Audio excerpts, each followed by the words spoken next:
Chapter 51, Shining Hands Maiwako. Senju Kagamikawa drove a few little ninjas to the other side to bandage the slightly injured and let them adapt first. Due to the war, there were a lot of wounded on the battlefield, and the injuries varied in severity. Some of the seriously injured might have died before the medical team including Senju Jingchuan arrived. But Senju Kagamikawa's energy was limited, and it was too much for him to receive hundreds of wounded every day. So he only focused on those with serious injuries, and the other less seriously injured could be sent to other medical ninjas and those little ninjas who came to help. Even so, Senju Jingchuan still felt a little overwhelmed. The more serious the injury, the more energy he would consume and the longer it would take to heal. Therefore, even if he healed day and night, it would still be difficult. Senju Jingchuan's face turned slightly pale, and his already fair face now looked weak and unhealthy. Senju Kagamikawa has been here healing the wounded for dozens of hours in a row, and even has to take time out to support some nearby ninja teams. Senju Kagamikawa used Please Don't Die to save another dying ninja, but the number of times Please Don't Die can be used every day is also limited. Using Please Don't Die too much will backfire on Senju Kagamikawa's own vitality. Therefore, Senju Kagamikawa will not use it unless it is absolutely necessary. He will only use Please Don't Die to treat some dying ninjas. Moreover, Senju Kagamikawa's Please Don't Die is an incomplete version, so the ninjas who were rescued by Please Don't Die only saved their lives, but it does not mean that all the injuries they suffered can be restored after using Please Don't Die. Therefore, those ninjas who managed to survive basically lost the ability to continue playing a role in this war. However, no matter what, being alive is the greatest comfort. Senju Kagamikawa finally saved the dying Thousand Hands ninja in front of him. The thousand-armed ninja in front of him was covered in blood all over, and he looked bloody. He even had his right hand missing. Although he was lucky enough to survive, he lost his right hand used to make seals. In the future, he would either give up living as a ninja or learn to make seals with one hand. But how difficult is it to make a seal with one hand? Qian Shao Jingchuan practiced making a seal with both hands for a long time before his hands became more sensitive. Since Senju Jingchuan's Please Don't Die is an incomplete version, Senju Jingchuan cannot use it to restore his broken limbs. At most, he can only restore his internal organs. Senju Jingchuan sighed with regret and cursed this hateful world 1,000 times in his heart. He stood up, and the moment he stood up, he felt that his vision suddenly went dark and a buzzing sound came from his ears. Senju Jingchuan's limbs suddenly lost strength and he fell to the side. Be careful! Maiwako Senju quickly supported the Senju Kagawa who was about to fall. She had just been bandaging the wounds of other patients, so she was able to react to what happened to Senju Kagawa in the first place. Are you okay? Kagami-kun. Maiwako Senju asked about Kagamikawa Senju's condition with concern. At this time, Senju Jingchuan's face and lips turned pale, and his usually bright and energetic black almond-shaped eyes became a little dull, his eyes were unfocused and couldn't find a place to rest. Senju Kagawa leaned in Senju Maiwako's arms for a long time before he recovered. He felt cold sweat on his back, his lips were numb, and his limbs were tingling.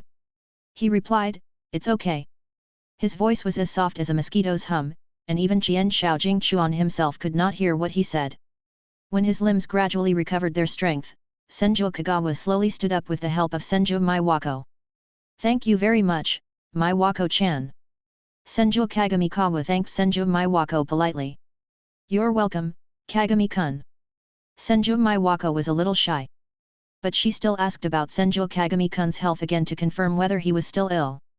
Qian Shao Jingchuan smiled and shook his head, saying, "It's okay. It might be because I haven't had time to eat today and my blood sugar is a little low." Qian Shao Jingchuan looked around at the wounded in the tent and found that most of them had received basic treatment for their wounds. So he said, "Maiwako, I'll leave this place to you for now. I'm going to go eat something first." Maiwako Senju agreed readily. There was actually nothing important to do here now. The only remaining workload was to help the wounded change their medicine and bandages.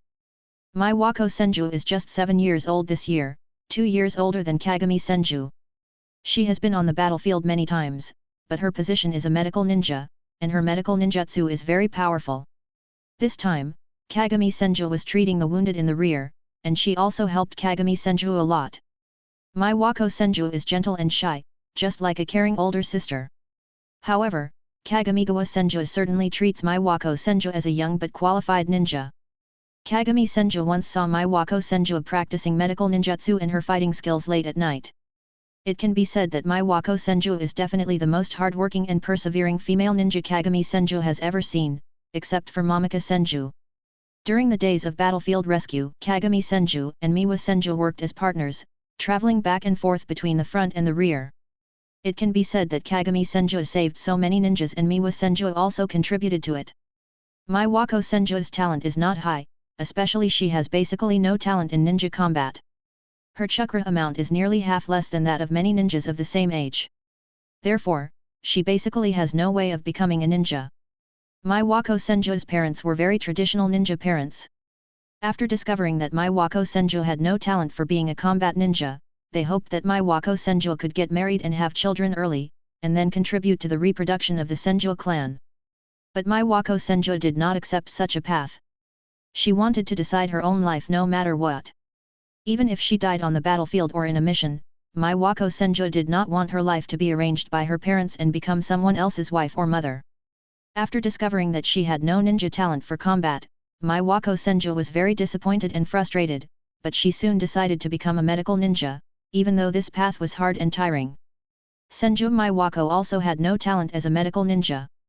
But she worked hard enough and finally became a member of the Senju medical team, traveling back and forth between the battlefield and the clan all day long, saving lives and healing the wounded. Doing what she loves. Through her own efforts, Maiwako Senju decided what kind of person she should become and what kind of life she should live. Even if this road is tiring and difficult. She just glowed and shone silently in the darkness. Chapter 52. The good days are over. During the time he rested in Senju Jingchuan, he was not idle. If you think about it carefully, some of the Senju ninjas who were injured on the battlefield actually died from blood loss. They exchanged injuries in order to die together with the enemy. In fact, their injuries were not necessarily fatal, but because the medical ninja team did not arrive in time, they could only sleep in silence on the battlefield full of corpses and blood. Senju Kagamikawa has been leading the medical ninja team around these days and has encountered many such cases. What were they thinking about before they died of blood loss? Was it their family, friends, or the glory of the thousand-hand ninja? Did they have regrets in the end, or were they glad that they had taken away one more enemy? When the blood slowly flows out from their wounds, will they, who have lost the ability to move, feel a little desperate? When their bodies get colder and colder, will they feel a little bit scared? When they have sent out a distress signal, expecting medical ninjas to rescue them, but ultimately receive no salvation, will their expectations turn into despair and disappointment? In fact, in the past few days, watching the little ninjas who were busy like him, and seeing their innocent eyes gradually become firm and heavy in these bloody and difficult days, he couldn't help but feel sorry for these little ninjas who should have been carefree children. At least, in the country where he lived in his previous life, these 5 or 6-year-old children were at the age when they hated cats and dogs. They were considered naughty children in the eyes of adults. They could cry and vent their temper at will, and they were still slowly being educated and growing up. However, these little ninjas had to shoulder the responsibilities of their family at an early age. The light in their eyes was extinguished early, and they dared not cry even if they were scared or tired. In this world where wars and unrest are so frequent, the class order is extremely unequal, and civilians are deeply oppressed by the nobles. Will it really not bring psychological trauma to children? Perhaps, in this world where the average life expectancy is only 30, there is no such thing as a child. They have already done everything they can to survive, and have been brainwashed by such an unequal system all their lives. Ever since coming to the medical ninja team in the rear, Senju Kagamikawa has been thinking about these problems all day long.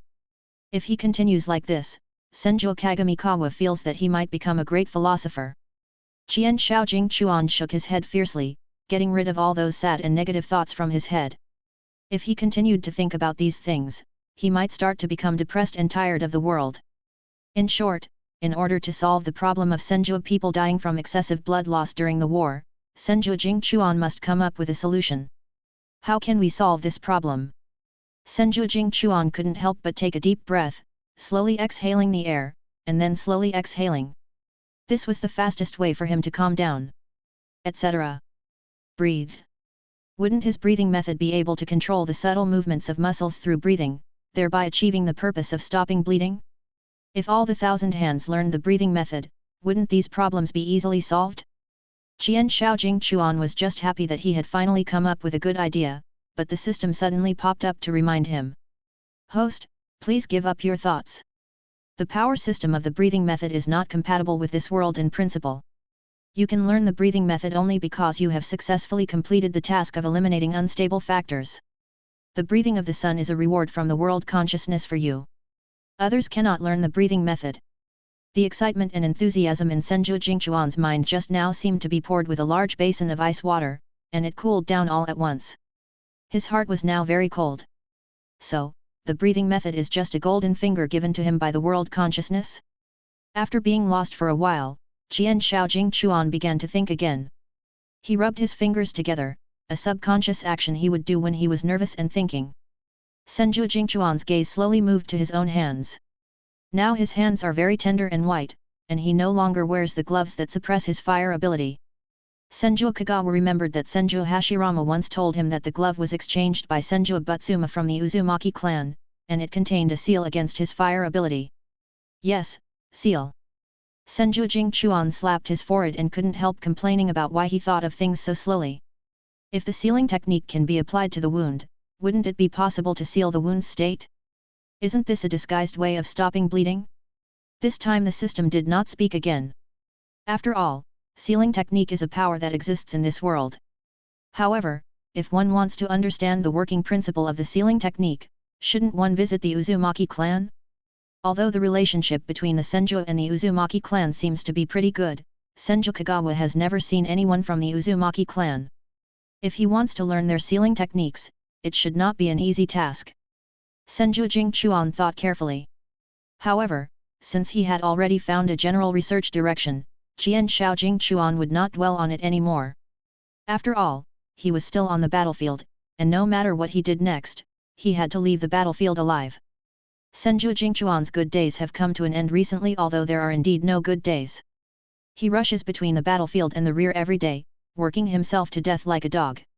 However, recently Senju Kagamikawa has been targeted. Thanks to Senju Kagamikawa's miraculous healing skills, most of the Senju ninjas were successfully rescued in this war.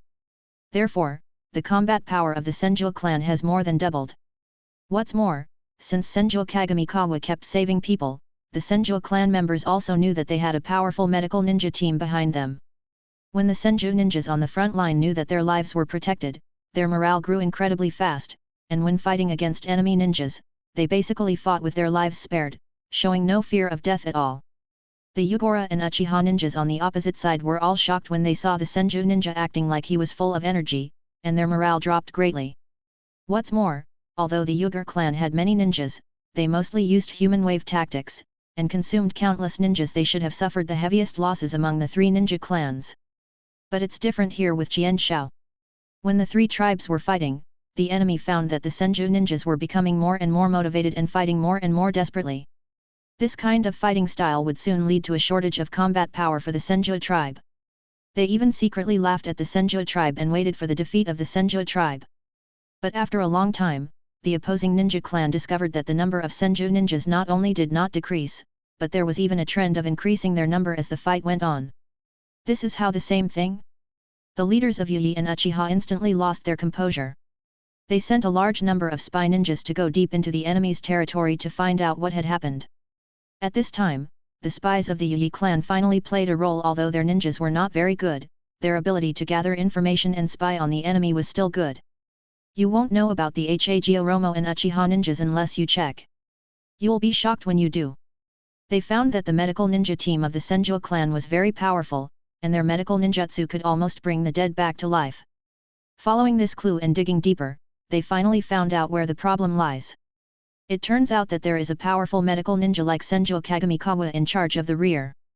The Yui and Uchiha ninjas who finally found out the reason were almost dumbfounded. They really didn't expect that it was such a 5-year-old kid who brought about the change in the war situation. Chapter 53. Siege. After all, it was Senju Kagawa's healing skills that almost reversed the disadvantageous situation of the Senju clan in this war between the three clans. Anyway, after the Senju Kagamikawa cured many Senju ninjas and they were found out, he was targeted by Hagoromo and the Uchiha clan. Let's not talk about how much Uchiha Tajima regretted not killing him directly at Minamigawa that day after he knew that Senju Kagamigawa had such ability. In short, Senju Jingchuan is in trouble this time. The Hagoromo and Uchiha ninjas have their eyes on him, and the Senju clan has not yet learned of this dangerous information. So, the Senju Kagami River was finally besieged after being besieged by Uchiha ninjas last time. This time it was besieged by both Hero and Uchiha ninjas together. The moon is dark and the wind is high, the sky is full of murders and arson. In fact, today's moonlight was just right for murder and arson. After all, the moon in the sky was completely blocked by the dark clouds, unable to pour out a single ray of moonlight. Even the moon couldn't see the evil deeds of the Hagoromo and Uchiha clans. This was the perfect night to besiege the 5-year-old child of Senju Kagami River. Senju Kagamikawa pulled Senju Maiwako and ran across the battlefield, stepping on one corpse after another. Even if Senju Maiwako was scared or physically nauseous now, she couldn't stop and drag down Senju Kagamikawa. She could only try to run using the ninja step. Damn it, this place is almost flat, how can I avoid those ninjas? Senju Kagawa couldn't help but curse in his heart. The current situation was surprisingly similar to the last time he went to the battlefield, except that last time he had to separate from Senju Itama, but this time, Senju Kagawa was holding Senju Maiwako's hand. Maiwako Senju's chakra amount is surprisingly low among the Senju clan members. She has no fighting talent and has mastered few chakra skills. Therefore, it is impossible to leave her alone, otherwise she will definitely die. In fact, if it was just Senju Kagawa alone, he wouldn't have to run. Even though there were more than a dozen ninjas on the other side, and even 4 Uchiha ninjas with their eyes open, 3 2 Megatama ninjas and 1 1 Megatama ninja, Senju Kagawa could still barely fight. Of course, the premise is that he is not confused by the Sharingan illusion. However, since Maiwako Senju is by his side, it is impossible for Kagamikawa Senju to ignore Maiwako Senju's safety. And if that's the case, Senju Jingchuan has only one choice: run. Jingchuan, why don't you just leave me behind? I'm holding you back. Maiwako Senju was so tired that she was out of breath, but she still tried hard to compose a complete sentence to persuade Kagamikawa Senju to give up on her. After all, Senju Maiwako turned her head and looked at Yui and Uchiha ninja who were chasing them not far away. The enemy was getting closer and closer. However, Senju Kagawa did slow down his escape speed because he was carrying him. Even though Maiwako Senju also wanted to live a good life, the kind-hearted girl did not want to harm a younger but very talented boy because of her fear of death. Senju Kagamikawa also took the time to turn his head and glance at the ninja behind him. Getting closer. The ninjas from Hagoromo and Uchiha really think highly of me. Senju Kagamikawa couldn't help but think with a smile on his face. We have to think of a way, they will catch up soon.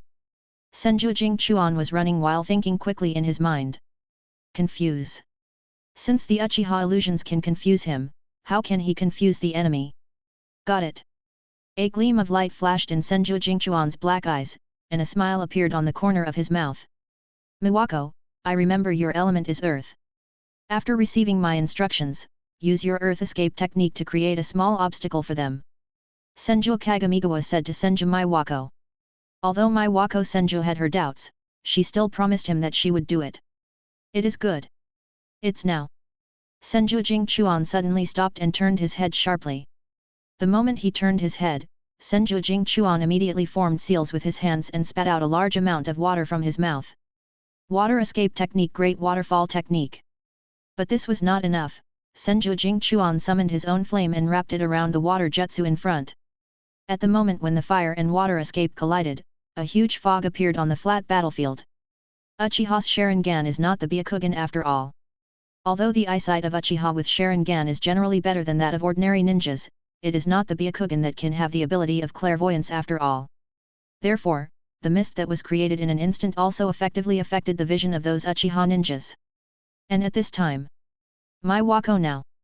After receiving the order from Senju Kagawa, Senju Maiwako immediately used her earth escape technique to create small obstacles for the enemies and mislead them in determining the locations of Senju Kagawa and Senju Maiwako. Close your eyes, Senju Kagawa reminded Senju Maiwako, and Senju Maiwako hurriedly closed her eyes. Then, Senju Jingchuan did not waste any time. Breathing of the sun, sixth form burning sun. Senju Kagawa took out the sun blade, swung the blade, and released a spinning, sun-like slash. At that moment, the flat battlefield seemed to have appeared on the battlefield, emitting a strong sun-like light, which almost blinded several enemies. Then, those feathered ninjas were hit by the slashing attack. Only those Uchiha ninjas who had opened their Sharingan and anticipated the coming of the slashing attack were able to dodge it. Several Uchiha ninjas quickly retreated away from the range of the fog, opened their Sharingan wide, and held kunao in their hands in a fighting posture to defend against the Senju Kagami River. At the moment when the sun-like red flame fell, the sky was filled with blood. The feathered ninja died on the spot before he could even react to what was happening, without even being able to let out a final scream. Then, the mist, dust and blood all dissipated. The Uchiha ninjas narrowed their eyes. The blood-red Sharingan glowed quietly in the dark night. Suddenly, a white-haired figure with flames all over his body rushed over with a knife that was also flaming. The good vision brought by the Sharingan made the pupils of several Uchiha ninjas shrink, and then they quickly dodged. They formed finger seals almost at the same time and then performed fire escape. After the sun-like figure in front of them was annihilated by fire, several Uchiha ninjas couldn't help but breathe a sigh of relief. But I didn't expect. That figure actually appeared right in front of them again. The good eyesight allowed the Uchiha ninjas to fully capture Senju Kagamikawa's movements and see the graceful arc of his body rotating and twisting every time he swung his sword. But they have no way to avoid it. What? Several Uchiha ninjas could not hide their shock. The moment they wanted to dodge, the flames on the blades had already swept over, licking the bodies of the Uchiha ninjas and then wrapping them up. Breathing of the sun form 4 illusion of the sun. This is a move to lure the enemy. By rotating and twisting at high speed, it creates an afterimage that is so real that it is hard to tell the difference between a fake and a real one. The better the enemy's eyesight, the clearer the afterimage, and the easier it is for the enemy to be confused and fall into the trap. Therefore, the Uchiha ninja, who had better eyesight than ordinary people, lost his life without any preparation. But at the same time, since this move requires high-speed rotation and twisting of the body as well as quick swinging of the knife, this move requires the user to have strong physical fitness and body control to support it. Qian Shaojing Chuan stood in a pile of blood, surrounded by raging flames. He stood there, still maintaining the posture of holding the sun blade tightly with both hands, and then slowly put away the sword. He placed the knife on the ground, then supported himself with the knife and suddenly knelt down on one knee. Senju Jingchuan looked a little painful. His hands were now shaking uncontrollably, and his limbs were weak, as if all his strength had been completely drained. This was caused by using difficult moves without keeping up with his physical training. His breathing became disordered. Then, he could no longer hold on and fell down. Chapter 54, Signs of the Hand1 Clan's Destruction. In the dark night sky, the dark clouds finally dispersed, revealing the moon that had been blocked for a long time. The silvery white light of the moon spread on the long white hair of the fallen little boy, looking gentle and holy. My Wako Senju was still immersed in the great shock of my cousin who is 2 years younger than me is so powerful that he fought against more than 10 people alone and saved me, and she felt that her brain was overloaded. When she saw Senju Kagawa, who was standing there coolly and posing, suddenly fell down, her heart almost jumped out of her chest. My Wako Senju hurriedly ran towards the Senju Kagami River. Due to the long-term running and the excessive use of chakra, my Wako Senju staggered and almost fell down. But she quickly ran to Senju Kagawa, helped him up and checked his condition. Senju Jingchuan's face was pale, and his lips, which had always been rosy and healthy, had lost their color. He looked like he was physically exhausted and a little weak. My Wako Senju carefully checked Senju Kagamikawa's condition and found that he had just fainted and was not seriously injured. She couldn't help but feel relieved. Then, my Wako Senju carried Kagawa Senju on her back with great difficulty. Although Kagawa Senju was 2 years younger than her, he had built up muscles after several months of nutritional supplements and exercise. For a 7-year-old girl, it was still a bit difficult to carry him on her back, so my Wako Senju spent a lot of effort and a long time to successfully carry him on her back. However, after carrying Senju Kagawa on her back, Senju my Wako looked at the Nichiren sword on the ground with an embarrassed expression. She tried to lift the Nichiren sword with one hand, but the sword was too heavy and my Wako Senju was not strong enough to lift it. But if she had to hold it with both hands, she wouldn't be able to carry Senju Jingchuan steadily. Just when Senju my Wako was at a loss, the sun blade suddenly turned into a ray of light and then quickly flew into the center of Senju Kagawa's eyebrows. The system that puts the sun blade into the system space, hiding merit and fame. My Wako Senju widened her eyes in shock, but although she was confused, she knew that she should quickly return to Senju's base camp, otherwise she would most likely encounter the enemy again. Therefore, she did not delve into the matter, but carried Jian Shaojing Chuan step by step towards the camp. Due to exhaustion on the way, she stopped to rest many times, panting every time, but she finally persevered. She specifically looked for hidden paths to move forward. Although it would take a longer detour, it would also ensure their safety. In this situation, if they encountered the enemy again, they would probably. Fortunately, along the way, Senju Maiwako and Senju Kagawa did not encounter any enemies again, and they both arrived at the Senju base camp safely. The moment she reached the Senju base camp, Senju Maiwako could no longer hold on. She fell down and lost consciousness. She was now exhausted and covered in sweat, and she was able to reach the Thousand Hands camp only because of her faith. Seeing them, several Senju ninjas immediately came up to help and settled her and Senju Kagamikawa on the hospital beds. Senju Jingchuan slept for 2 days and 1 night this time. He woke up after he had enough sleep. In fact, besides overdrawing physical strength, another reason for the fainting this time was that he had been too sleep-deprived recently. Therefore, taking advantage of this fainting, he fell into a deep sleep and slept all the sleep he had missed before. After waking up, Senju Jingchuan felt extremely refreshed, as if he had never slept so well in his life. His sleep quality was simply amazing. The first thing Senju Kagamikawa did after waking up was to check his own sticker value. As he expected, the stick value dropped a lot because he forced himself to use moves that were beyond his body's ability to withstand, causing him to overdraw his vitality prematurely. Therefore, the amount of sticker value that can be converted into health points drops rapidly. In addition, Senshao Jingchuan used Please Don't Die several times in the past few days, which also consumed some of the sticker value. Now Senshao Jingchuan's remaining lifespan is in jeopardy. Senju Jingchuan felt extremely sad about his limited lifespan, and now he just wanted to find someone to get some money from as soon as possible.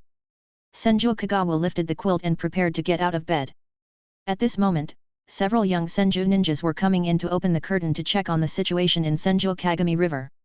Jingchuan, you finally woke up, you almost scared us to death. As soon as the little ninjas saw Senju Kagawa woke up, they couldn't help but cheer, and they also complained. By the way, without Senju Kagawa's help, the workload of bandaging the Senju ninjas has increased dramatically recently, and they are all spinning around like tops and can hardly stop. Senju Kagamikawa didn't find their complaints funny. With an adult mindset, he quickly realized that this was not a good sign. The trend and number of injuries to the thousand-hand ninjas was also problematic. Senju Kagamikawa fell into a coma the night before. However, due to lack of information, the Senju ninjas fighting on the front line did not know at first that Senju Kagamikawa was injured and unconscious. Therefore, those Senju ninjas still held on to the idea that there is Senju Kagami River in the rear who can save them, and fought desperately against the enemy. Therefore, the number of injured ninjas received by the medical ninja team in the rear has not decreased in the past few days. In fact, due to the lack of Senju Kagawa, a very important medical ninja to treat them, many Senju ninjas could not recover very quickly. Some of the Senju ninjas who were too seriously injured could not even make it until Senju Kagawa woke up. Although after the news that Senju Kagamikawa was injured and unconscious due to the siege of the Hagoromo and Uchiha clan ninjas reached the front line, the anger values of the Senju ninjas on the front line towards the enemy skyrocketed. It actually strengthened the morale of the Senju ninjas and made them pay more attention to protecting themselves. However, Senju Kagamikawa knew that as long as he was there, the Senju ninjas fighting on the front line would become more reckless. This is too scary. For the ninjas on the front line, they are facing the test of life and death at any time. If even they themselves don't care about being injured, then in future missions, they will probably form inertial thinking and rush forward without fear of death. If this goes on for a long time, they may not even know how they died. Senju Kagawa finally understood that his Please Don't Die might not bring salvation to the Senju clan, but death. Chapter 55, Tito Birama, Are You Polite? After figuring out what was going on, Senju Jingchuan suddenly felt that he couldn't just sit there and wait to die. He didn't know whether his coma this time had alerted the Thousand Hands people. At least they should pay more attention to themselves on the battlefield. After all, the battlefield was such a fast-changing and dangerous place. Kamigawa, Kamigawa, are you listening to me? The little Thousand Hands ninja in front of him looked at Jingchuan for a long time without any reaction. He kept his head down, as if he was thinking about something. He couldn't help but put his hand in front of Senju Jingchuan and waved it. Senju Jingchuan was startled by the hand in front of him and suddenly came back to his senses. He smiled awkwardly, ignored the topic and continued to ask the little ninja some questions about what happened during the days he was unconscious. The young ninja, who was inexperienced in the world, obviously couldn't tell the evil hearts of adults, and was soon diverted from the topic, which started talking about the changes in the past few days. Although Senju Jingchuan had only slept for 2 days and 1 night, the situation on the battlefield was changing rapidly, and even 1 day could cause huge changes. Sure enough, it was just as Senju Kagawa had expected.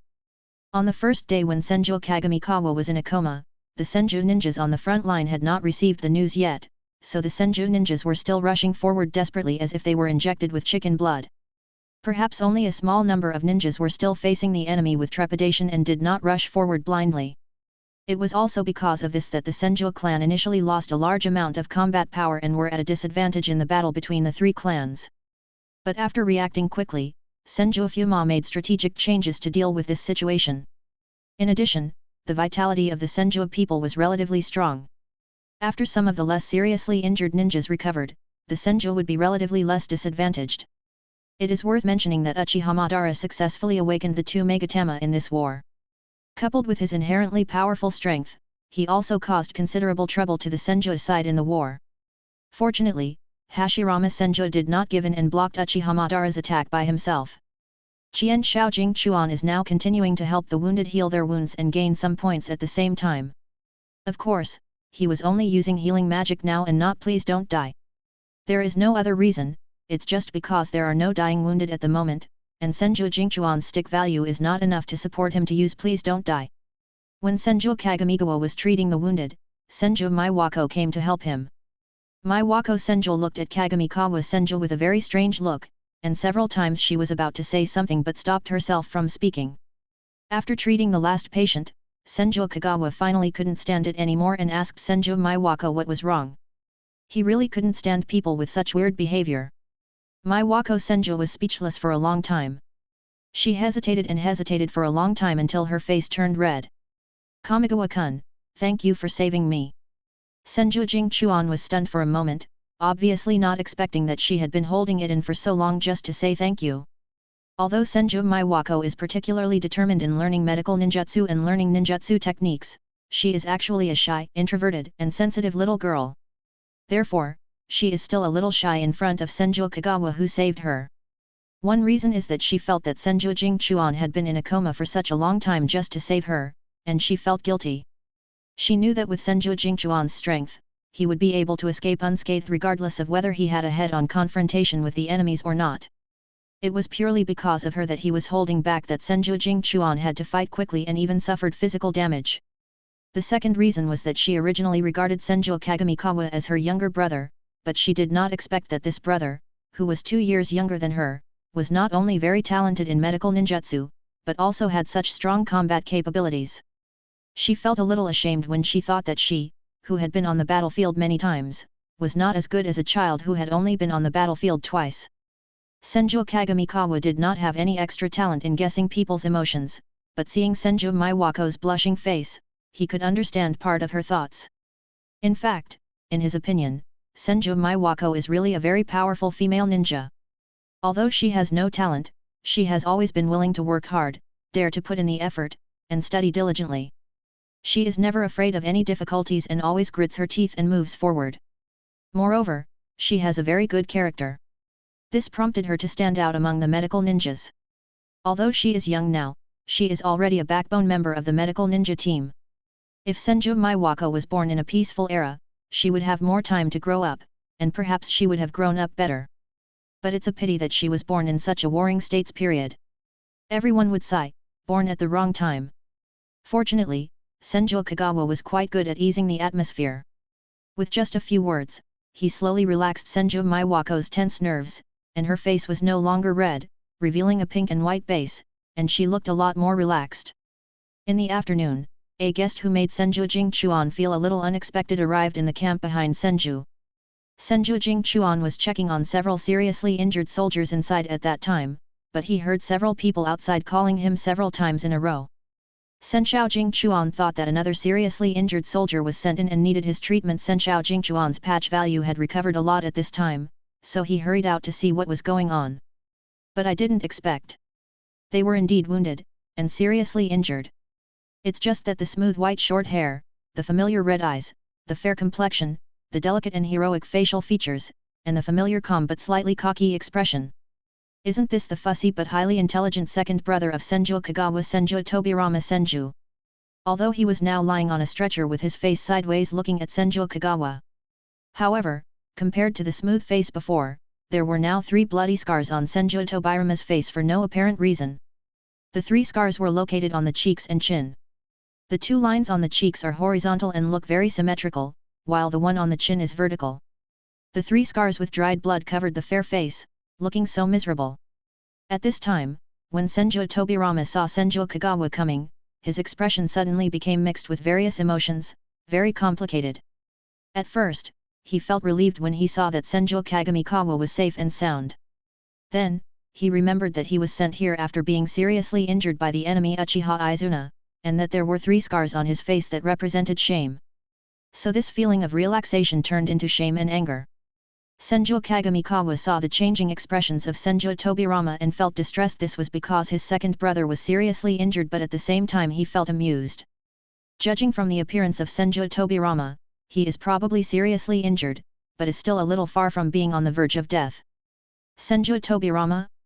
Are you polite? Chapter 56, 3 Stripes Between the Doors. Senju Kagamikawa hurried over to check on Senju Tobirama's condition. Fortunately, the wound was treated in time when he was sent to the hospital, and there was no sign of inflammation or infection. Senju Kagamikawa first called on a few ninjas to carry Senju Tobirama into the tent, and then began to perform healing magic on him. While performing the healing technique, Senju Kagamikawa also took the opportunity to increase his stickiness value. Hearing the system prompt sound of sticky points +5 in his ears, Senju Kagamikawa's mood suddenly improved a lot, and he even looked at Senju Tobirama with a better eye. Senju Tobirama kept looking at Senju Kagawa with an unnatural expression as he treated his wounds. For a mature and reliable brother, it was really dereliction of duty for him to let his younger brother see him being seriously injured, and even now he has to ask his younger brother to help him with treatment. He saw that the hideous knife wounds and burns on his chest were healed within 10 minutes, without even a trace of injury. Senju Tobirama couldn't help but reveal a look of shock. Although he had heard some news at the front line these days about the powerful medical ninjutsu of Senju Kagamikawa, but Senju Tobirama had never experienced it personally and felt that these rumors were somewhat exaggerated. But when he truly felt the magic and power of this healing technique, he finally understood why those ninjas on the front line who had been healed by Senju Kagawa admired Senju Kagawa so much. It can be said that because Senju Kagamikawa cured a large number of seriously injured ninjas, those ninjas now have an almost astonishing impression of Senju Kagamikawa. Even the families of the injured are very grateful to Senju Kagamikawa. It is also because of this that Senju Jingchuan's prestige in the Senju clan is now very high, almost comparable to that of Senju Fujian. Brother, your healing ability is truly unique. Senju Tobirama's brain was still somewhat immersed in shock, and he murmured, no wonder they gave you the title of angel. What? Angel? Senju Kagamikawa widened his eyes in shock when he heard Senju Tobirama say this. How could this be so outrageous? He just saved a few people, how could he be called an angel? It really makes me feel a little sick. Qian Shao Jingchuan couldn't help but shiver. He felt a chill going up his heels to his spine and finally rushing straight to the top of his head. He should have just slept for a few days, not traveled through time again? How come the whole world seemed to have changed when he woke up? Senju Jingchuan didn't understand, but he was shocked. Ah, actually there is more than just the title angel. Senju Tobirama replied a little late. Then he thought for a moment, as if considering whether to tell Senju Kagawa about this, but in the end he said. The Uchiha and Hago Romo ninjas came to attack you but they were defeated, so you were listed on their side, and they gave you a nickname, but it didn't sound very nice so I didn't remember it. Senju Kagamikawa was speechless when he heard this. He didn't know what to say. He could only say that the ninja was really in high spirits, thinking about what nicknames to give others every day. He was called a monster before. Then, Senju Tobirama's emotions suddenly became high, and he said in an angry tone. It's really the evil Uchiha clan. They actually sent several Sharingan ninjas to besiege you. How shameless! So many people teamed up to bully a child. Brother Tobirama, you really hate Uchiha. Senju Kagamigawa muttered in his heart. There were obviously ninjas from Hago Romo who besieged Senju Kagamigawa this time, but Senju Tobirama didn't mention it at all, which was enough to prove how much Senju Tobirama hated Uchiha ninjas. What a double standard! Senju Kagami-kawa didn't want to continue talking about this topic.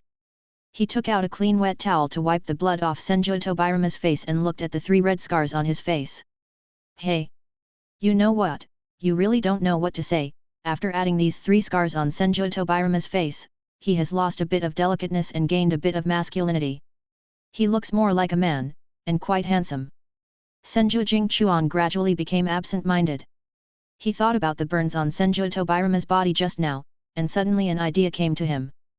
Brother Tobirama. Could it be? You got the injuries from the fight with the Uchiha ninja? You're so badly injured, your opponent must be pretty strong. When Senju Kagami-kawa mentioned this, Senju Tobirama's face instantly darkened several shades. When Senju Kagami-kawa asked him how he got the injury on his face, Senju Tobirama would rather die than tell him how he got injured. Senju Tobirama would never say that the injury was caused by Uchiha Izuna. When he thought of this, Tobirama Senju couldn't help but curse in his heart that the Uchiha people were really insidious and cunning. When he and Izuna were fighting evenly, an Uchiha with 2 Megatama Sharingan suddenly joined their fight and directly bewitched him for a second with an illusion. Although Senju Tobirama quickly struggled to wake up from the illusion, it was too late. The sword and fire escape were heading directly for his chest. If he had not reacted quickly, he might have died by now. Moreover, after avoiding the fatal injury, he did not have the strength to dodge the kunai flying towards him, so 3 cuts were made on his face. However, he did not expect that the scars looked so symmetrical. After asking a few questions, Senju Jingchuan didn't get any results, so he just asked. Then, Tobirama-san, do you need me to heal this scar? It's good to keep these 3 stripes, it's pretty handsome. Senju Kagami-kawa stroked his chin and made a suggestion. He really felt that with these 3 bars, Senju Tobirama's face looked more distinctive. He felt that Senju Tobirama was not someone who would mind having a scar on his face, so he asked Senju Tobirama's opinion first. As Senju Kagawa had expected, Senju Tobirama did not want to deliberately remove the scar on his face. As the saying goes, scars are men's medals. Senju Tobirama wanted to leave this scar to remind himself not to be so careless next time he faces an enemy. After all, this is a battlefield, not a ring. How can it always be a one-on-one battle? He should always be careful to guard against enemies who may attack him. Therefore, Senju Jingchuan did not erase the scar. Senju Kagami-kawa naturally talked about the issue of Senju ninjas relying too much on the medical ninja team and reminded Senju Tobirama to pay attention to this trend. Ah, this matter. Father and I have noticed it, and have already gathered everyone to talk about it. Don't worry, little brother. Now everyone has realized the harm caused by this subconscious dependence. Senju Tobirama paused, then added. You should also take good care of yourself in the rear. As an older brother, Tobirama Senju is actually very worried about his younger brother. Although he knows that Senju Kagami-kawa is actually very powerful, he feels that Senju Kagami-kawa sometimes has too strong empathy and is so kind to others that he sometimes forgets himself. And this time, Senju Tobirama noticed that his younger brother's face was obviously thinner. He remembered that before going to the battlefield, Senju Kagami-kawa still had some flesh on his face, but now even the baby fat has disappeared. Ah! I will, Tobirama nii. You and Hashirama nii should also take care of yourselves on the battlefield. You are in much more danger than I am. When Senju Kagami-kawa heard Tobirama's instructions to him, a warm feeling rose in his heart and he said with a smile. Chapter 57. The Sealing Technique of the Whirlpool Clan. It just so happened that Senju Tobirama was here, and Senju Kagami-kawa also happened to think of his previous idea of making some convenient seals to help his tribesmen stop the bleeding. So Senju Kagami-kawa directly asked Senju Tobirama about the feasibility of this matter. Brother Tobirama, I want to seal the sealing technique on talisman paper and make something similar to the sealing talisman that can stop bleeding instantly. Senju Jingchuan thought about it and added some specific matters. When Senju Tobirama heard Senju Kagawa's thoughts, he was stunned for a moment, and then he pondered for a long time. Finally, Senju Tobirama considered and said to Senju Kagawa. Your idea is good, but it's not that easy to seal. Moreover, almost 90% of the sealing techniques in the entire ninja world are controlled by the Uzumaki clan. Senju Tobirama saw that Senju Kagawa became a little disappointed after hearing this. He lowered his eyes slightly, and the corners of his lips, which were originally slightly upturned, now turned down. Even his shiny white hair seemed to become dull, and the whole person looked wilted. However, Senju Tobirama did have to make the difficulty of this matter clear to Senju Kagawa, because it was indeed not something that could be done easily. He didn't want to undermine Senju Jingchuan's self-confidence, he just wanted him to realize the difficulty of this matter and then decide whether to do it or not. Senju Tobirama believed that although his younger brother Kagamikawa was only 5 years old, he was indeed a child who could judge the situation and think and weigh things rationally. So, Senju Tobirama continued. Although the Uzumaki clan has always been on good terms with the Senju clan, they will not teach us the sealing technique so easily. When Senju Jingchuan heard this, he couldn't help but feel a little disappointed. Just like the patents stipulated by the country in his previous life, the sealing technique was like the Uzumaki clan's unique patent. Without the Uzumaki clan's permission, no one could use the Uzumaki clan's unique sealing technique. Moreover, outsiders had no idea about the operating principles of the Uzumaki clan's sealing technique. Seeing Senju Kagamikawa's lost look, Senju Tobirama's expression became a little hesitant, as if he was thinking about whether he should say it. But he thought about it carefully for a moment, and he believed that his younger brother Kagamikawa was already capable of dealing with these things, and Senju Kagamikawa had his own judgment. He touched Senju Kagawa's lowered head, then said with a smile. Brother, all opportunities are earned by yourself. Senju Jingchuan raised his head, with a hint of confusion in his dark eyes. He knew that opportunities needed to be fought for, but what did this have to do with opportunity?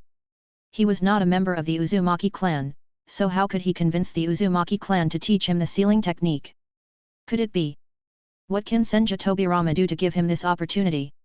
Then, he saw Senju Tobirama revealing a not-so-obvious smile, and a hint of smile appeared in his originally sharp and serious red pupils, and his whole face became lively.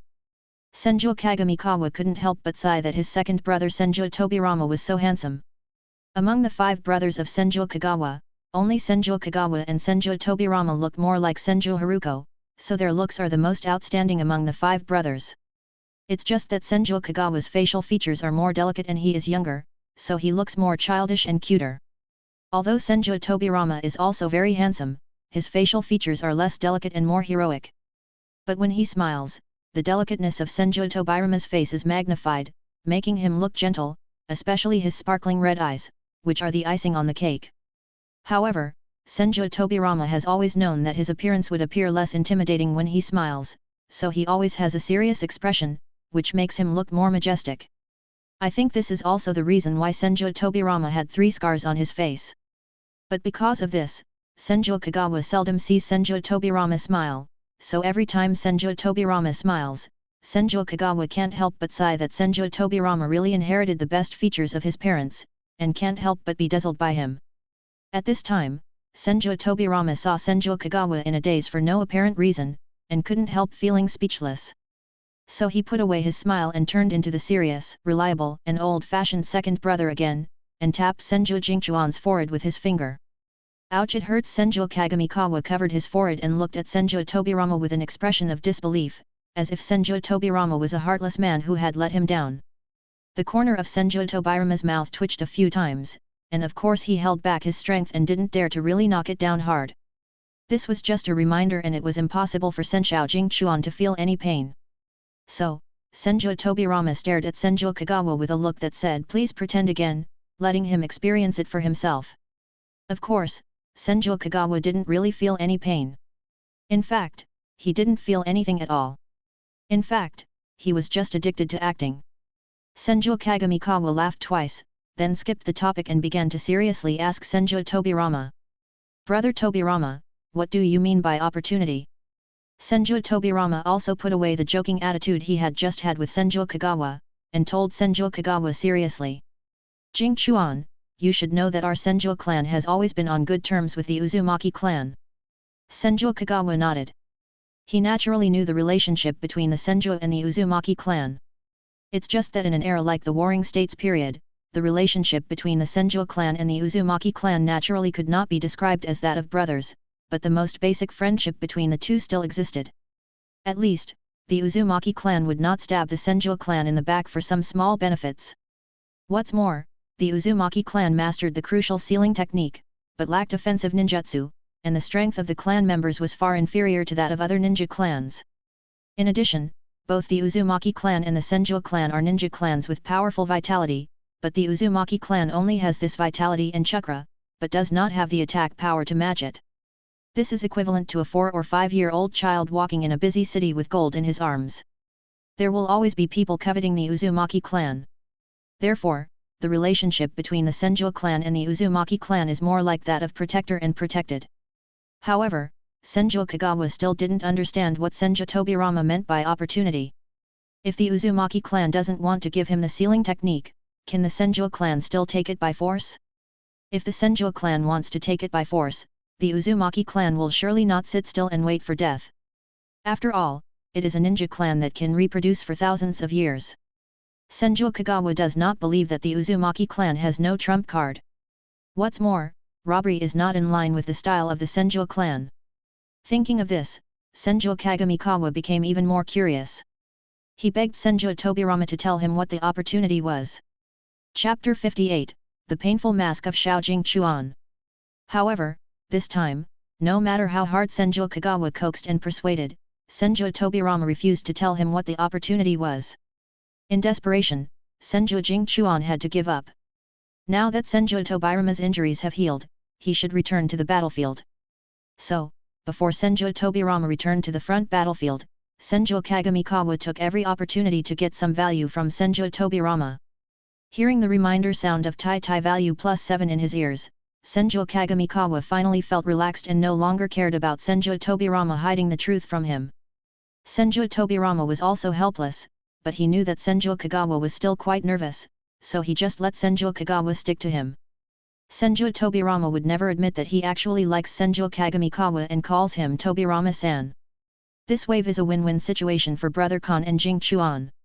In the following few days, due to the change in the strategy of the Senju clan, and the fact that Senju Kagamikawa was completely protected by the Senju clan this time, the Uchiha and Hago Romo ninja clans had no way to persecute Senju Kagamikawa anymore, so the three clans gradually came to a stalemate.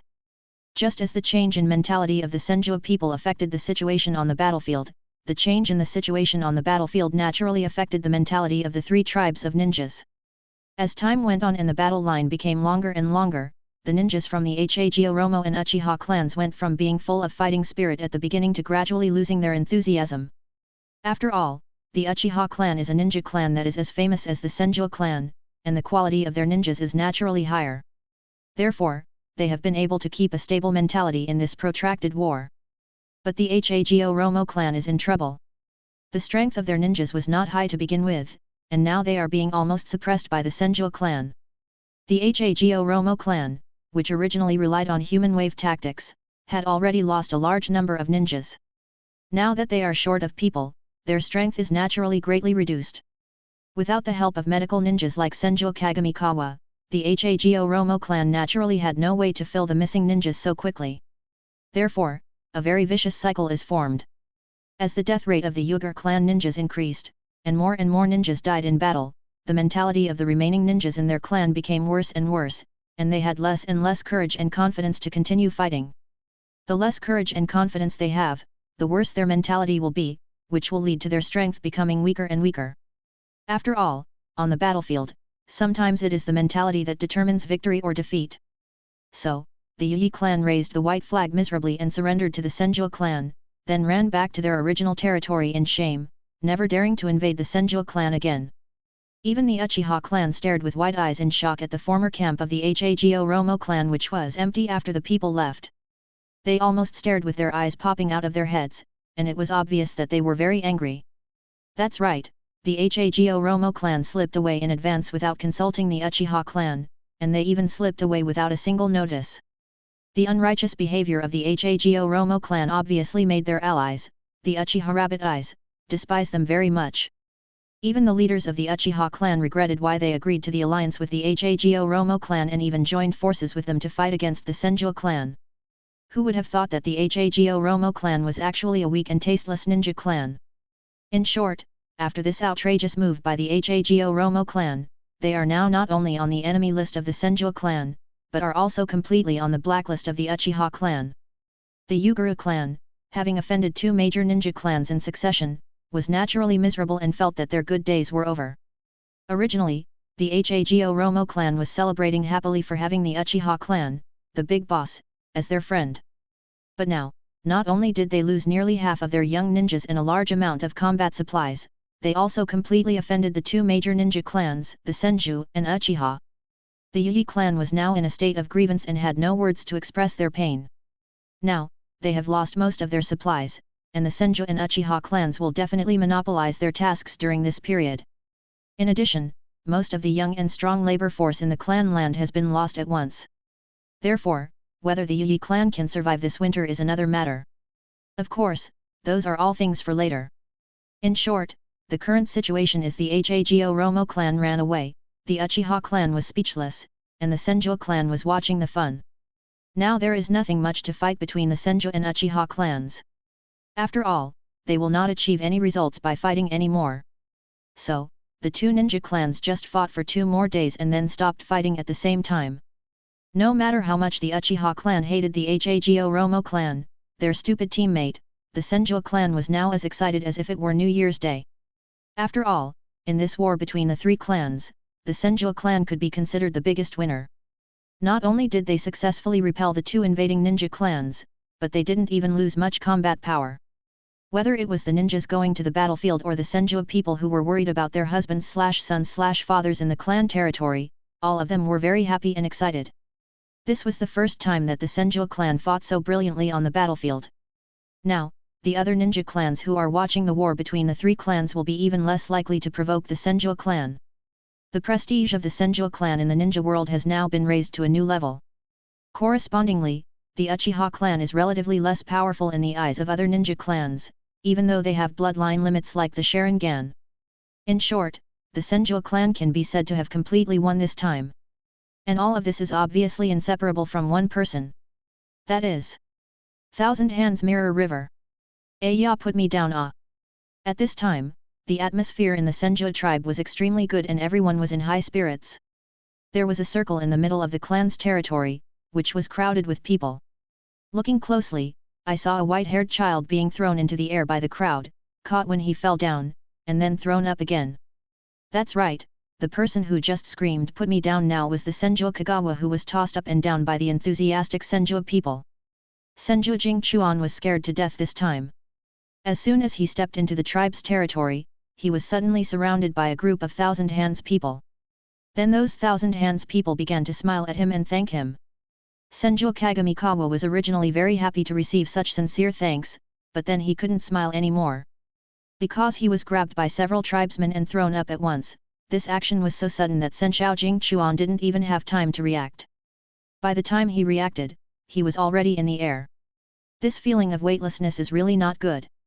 Senju Jingchuan, who had already developed combat awareness and instincts, was not used to the situation of being thrown into the air and unable to control his body. Therefore, a mask of pain appeared on Senju Kagawa's face. Chapter 59. A moment to witness a miracle. Senju Kagamikawa was almost dizzy by the Senju ninjas. When he was put down by the Senju ninjas, Senju Kagamikawa had lost his direction. He felt no sense of solidity on the ground and swayed and turned twice on the ground. He flapped his hands in the air before he suppressed the urge of his body to strike and fall to the ground.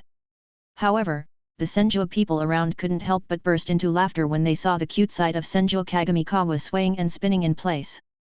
It can be seen that the people of the Senju tribe not only completely accept the existence of Senju Jingchuan from the bottom of their hearts, but also have a high degree of favorability towards him.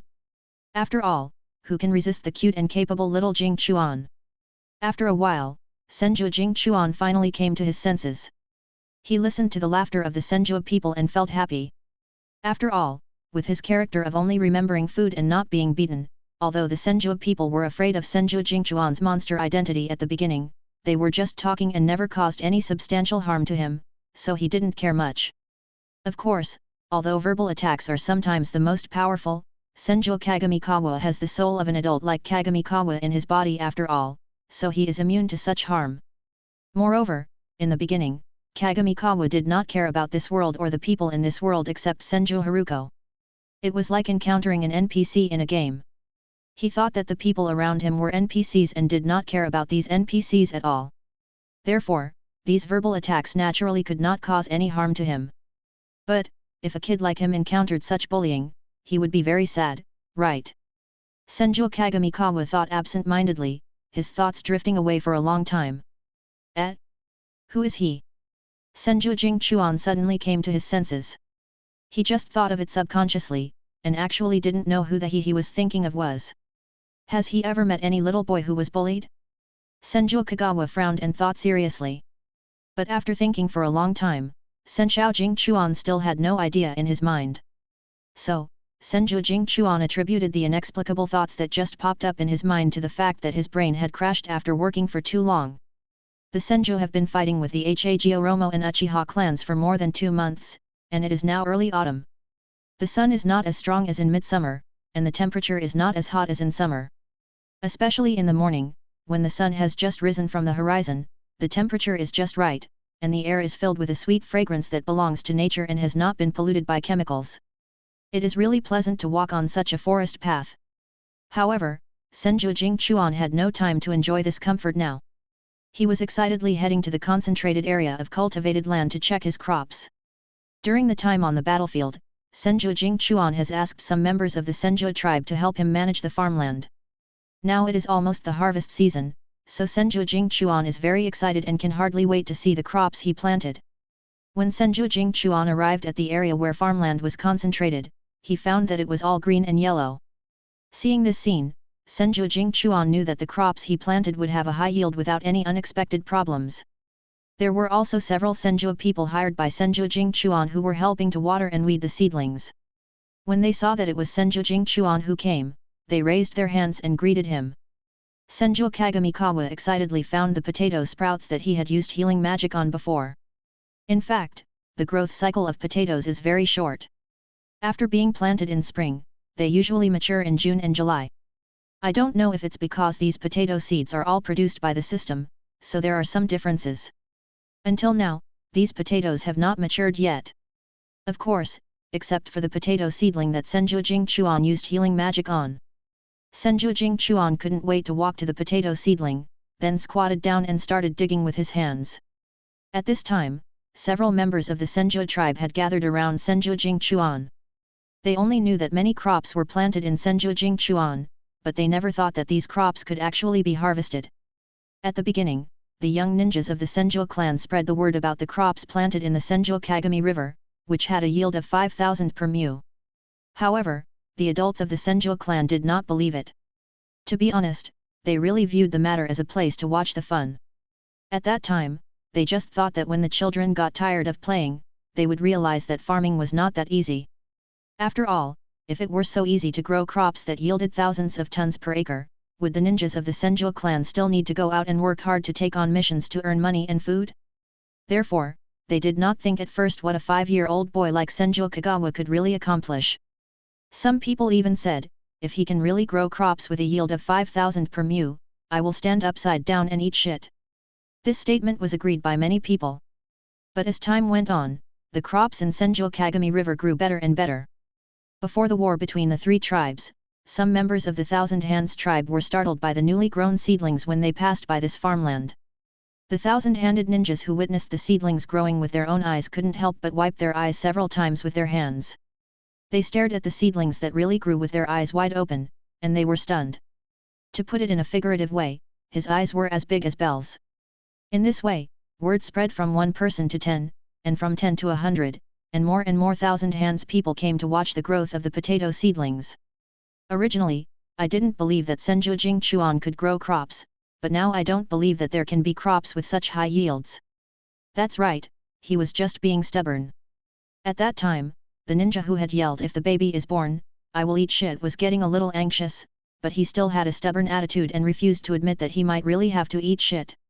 It was not until after the war between the 3 tribes that the seedlings grew better and greener. Judging from those rice plants, you can tell that these crops will definitely have a high yield.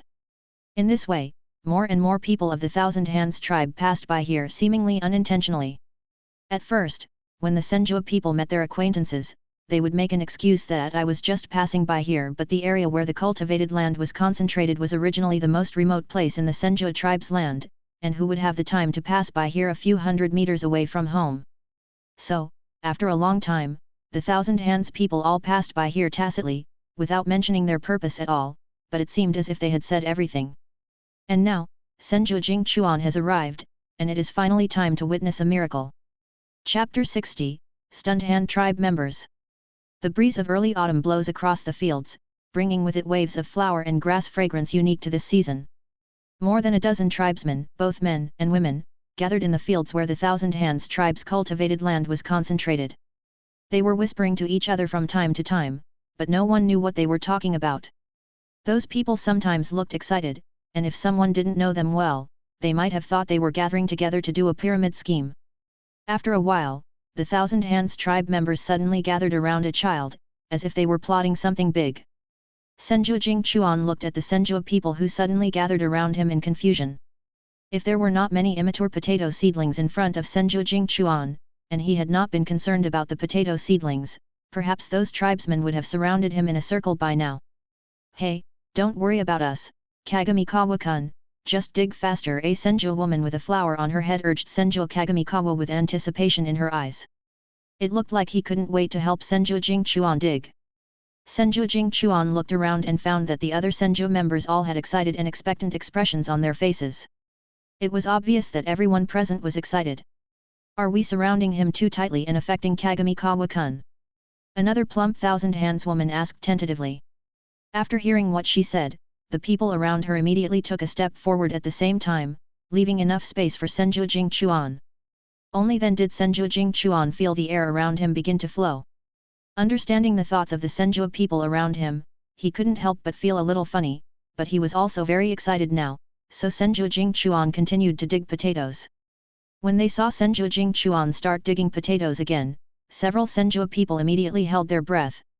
I saw Senju Jingchuan first cut off the leaves and stems of the potatoes to make it easier to dig. Then, Senju Jingchuan carefully held the bottom of the potato seedlings with one hand and gently dug up the soil with the other hand.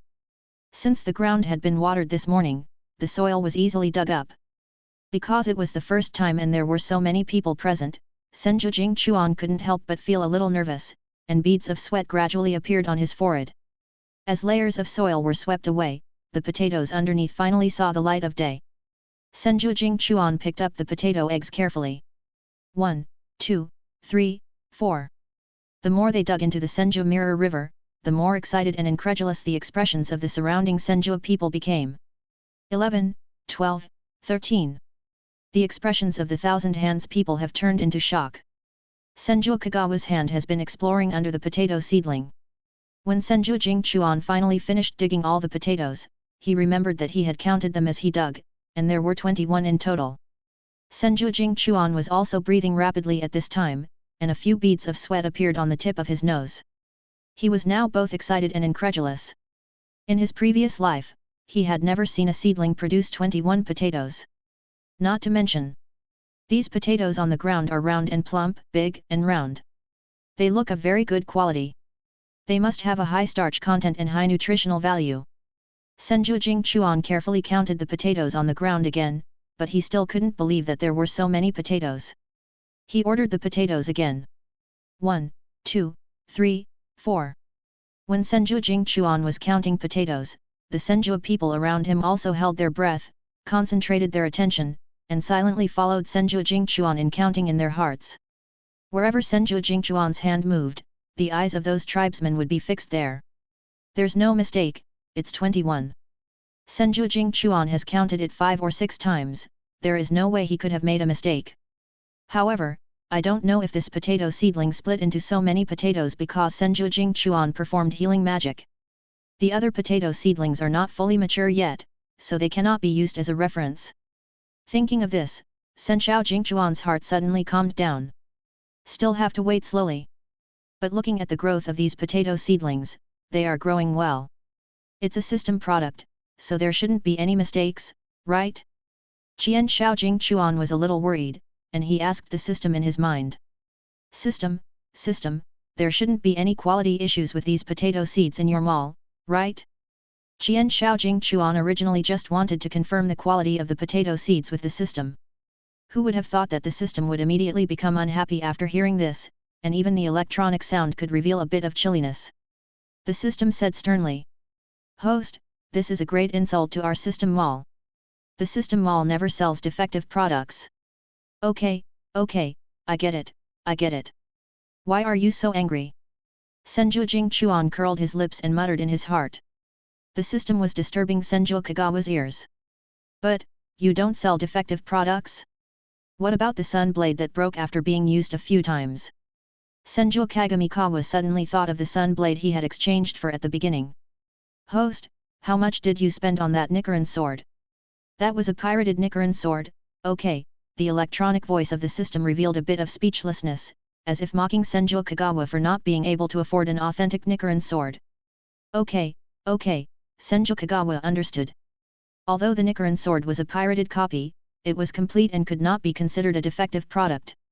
The system was playing word games with him. However, when talking about the pirated sun sword, Senju Kagamikawa became angry. He spent more than $10,000 to buy the sun sword, but it broke after just a few uses. That's more than 10,000 stickers worth of money if converted into life expectancy, it would be a full 100 days.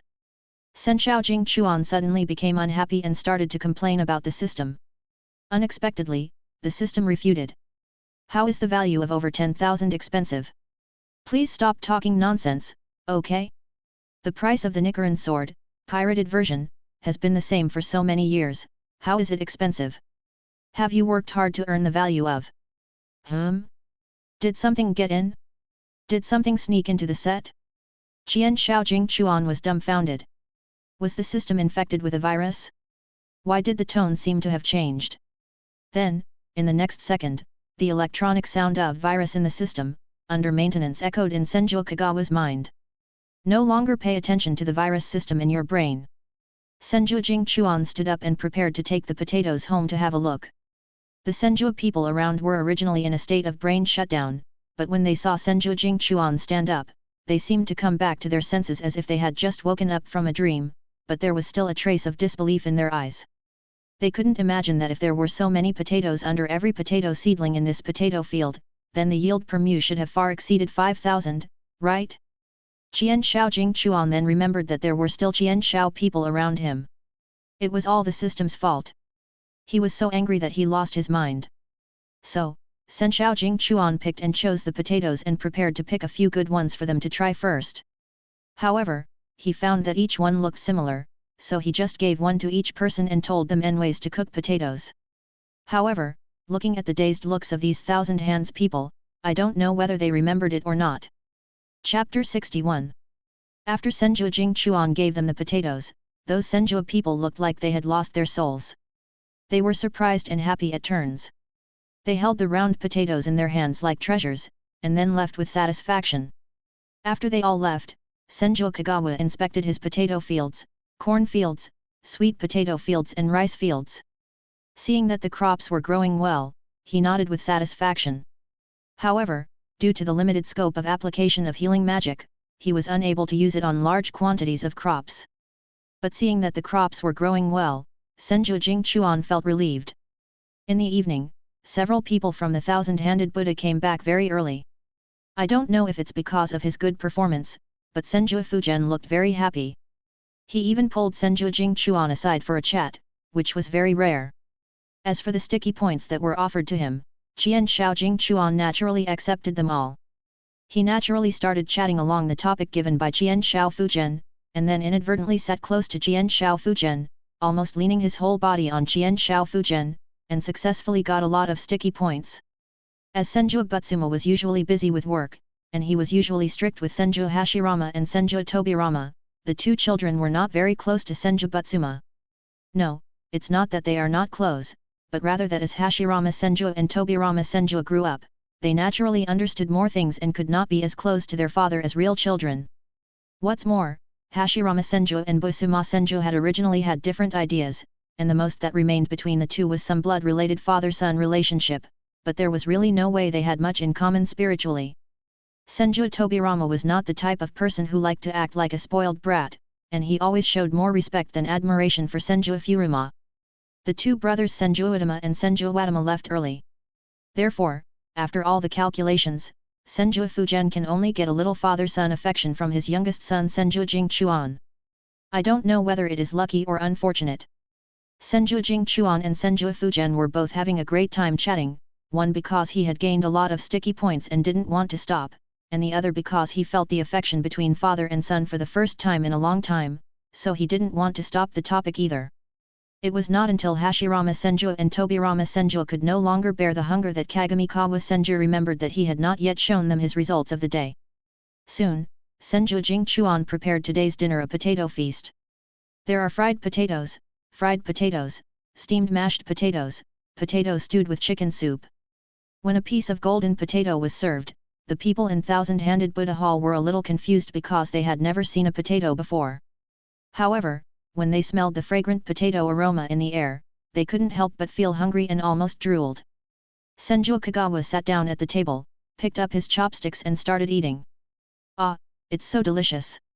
Senju Kagamikawa's potato brain started to work after all, he hadn't eaten such delicious potatoes for 5 years. However, after taking a few bites, Senju Jingchuan discovered that the others had no intention of picking up their chopsticks. The people in the Thousand-Handed Buddha room just sat there doing nothing, even though they were drooling with greed. Hey? Why aren't you eating? Senju Kagamikawa couldn't help but ask when he saw the confusing scene in front of him.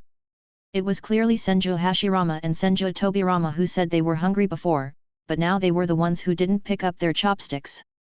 Xiao Jingchuan, what kind of dish is this? Why have I never seen it before?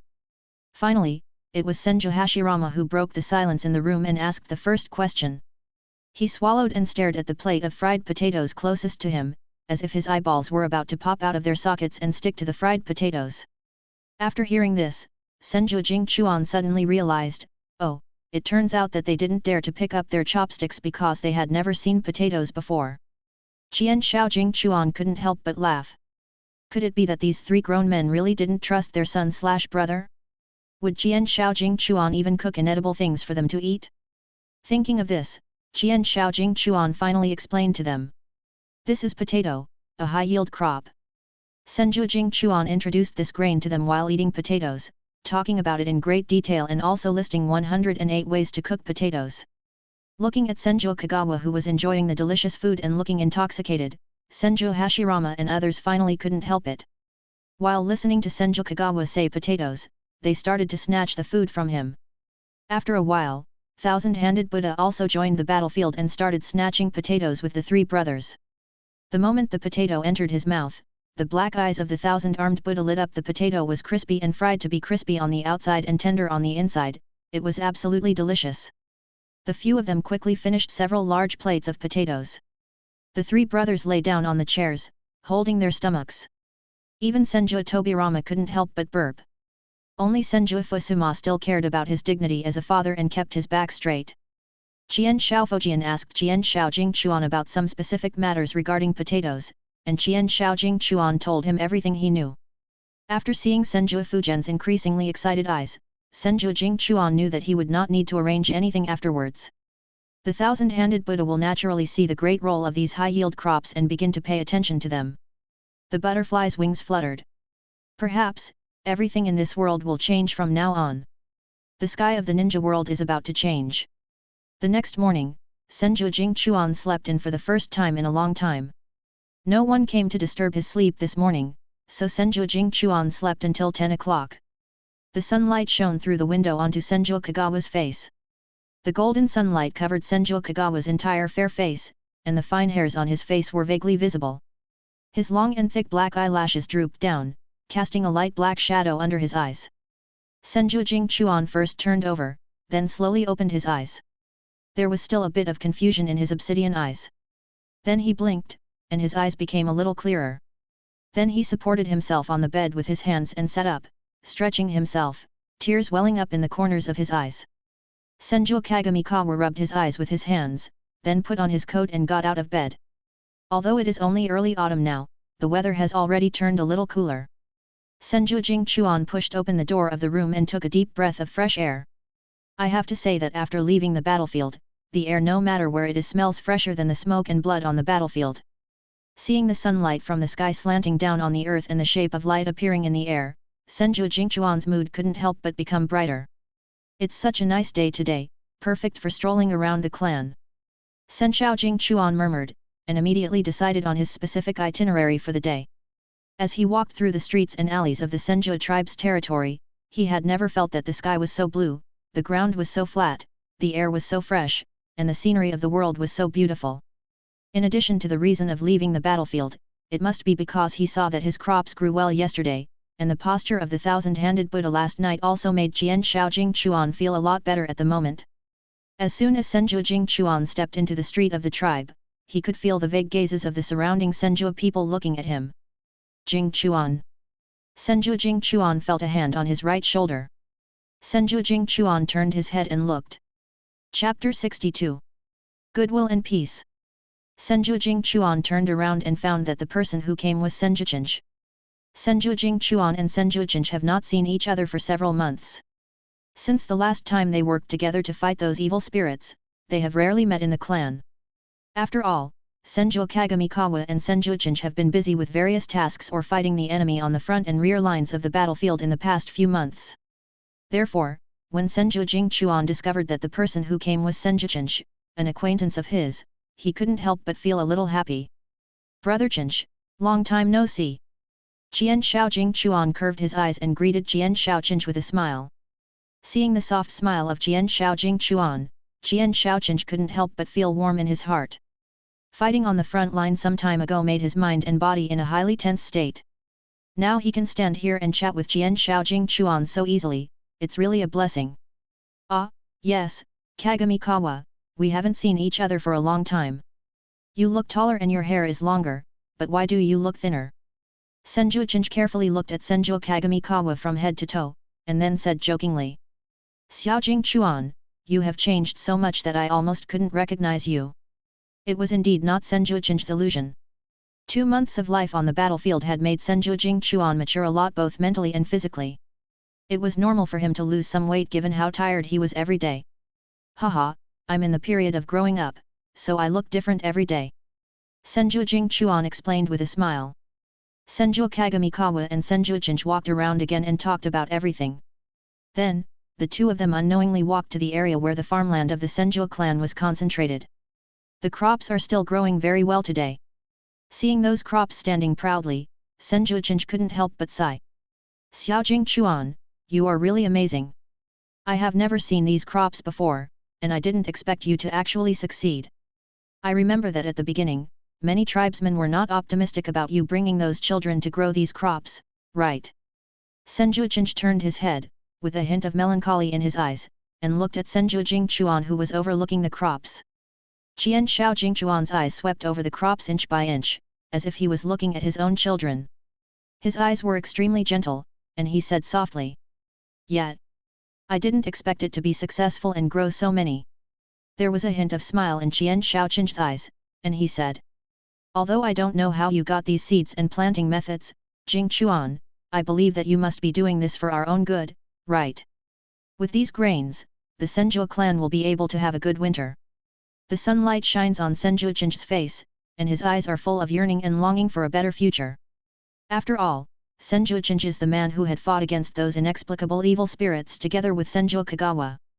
After that experience, Senjuchinj felt that his upper limit of this world had been raised, so he could accept these crops of unknown origin. Qianshao Chinj thought, as long as he knew that everything Qianshao Jingchuan did was not to harm them, it would be fine.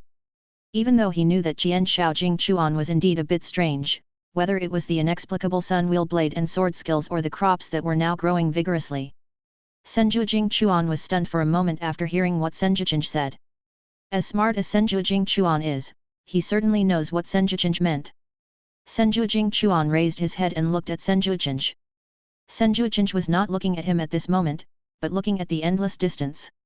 Senju Jingchuan just smiled lightly.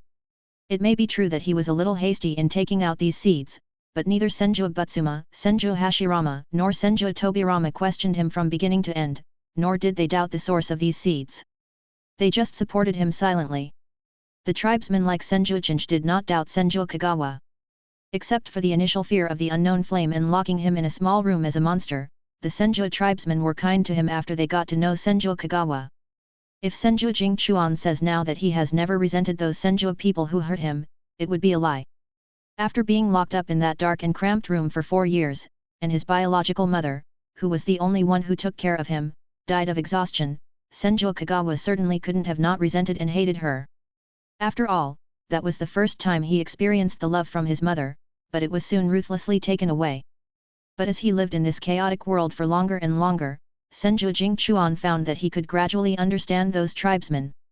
Living in war for a long time, their spirits are often in a highly tense state, and they will be terrified at the slightest disturbance. And Senju Kagawa happened to be born on the day when the Senju clan was defeated, happened to have flame on his body, and happened to burn several people to death. All of this was such absurd coincidence that no one could have expected it. If Senju Kagawa himself experienced this series of coincidences, he might also be afraid and terrified.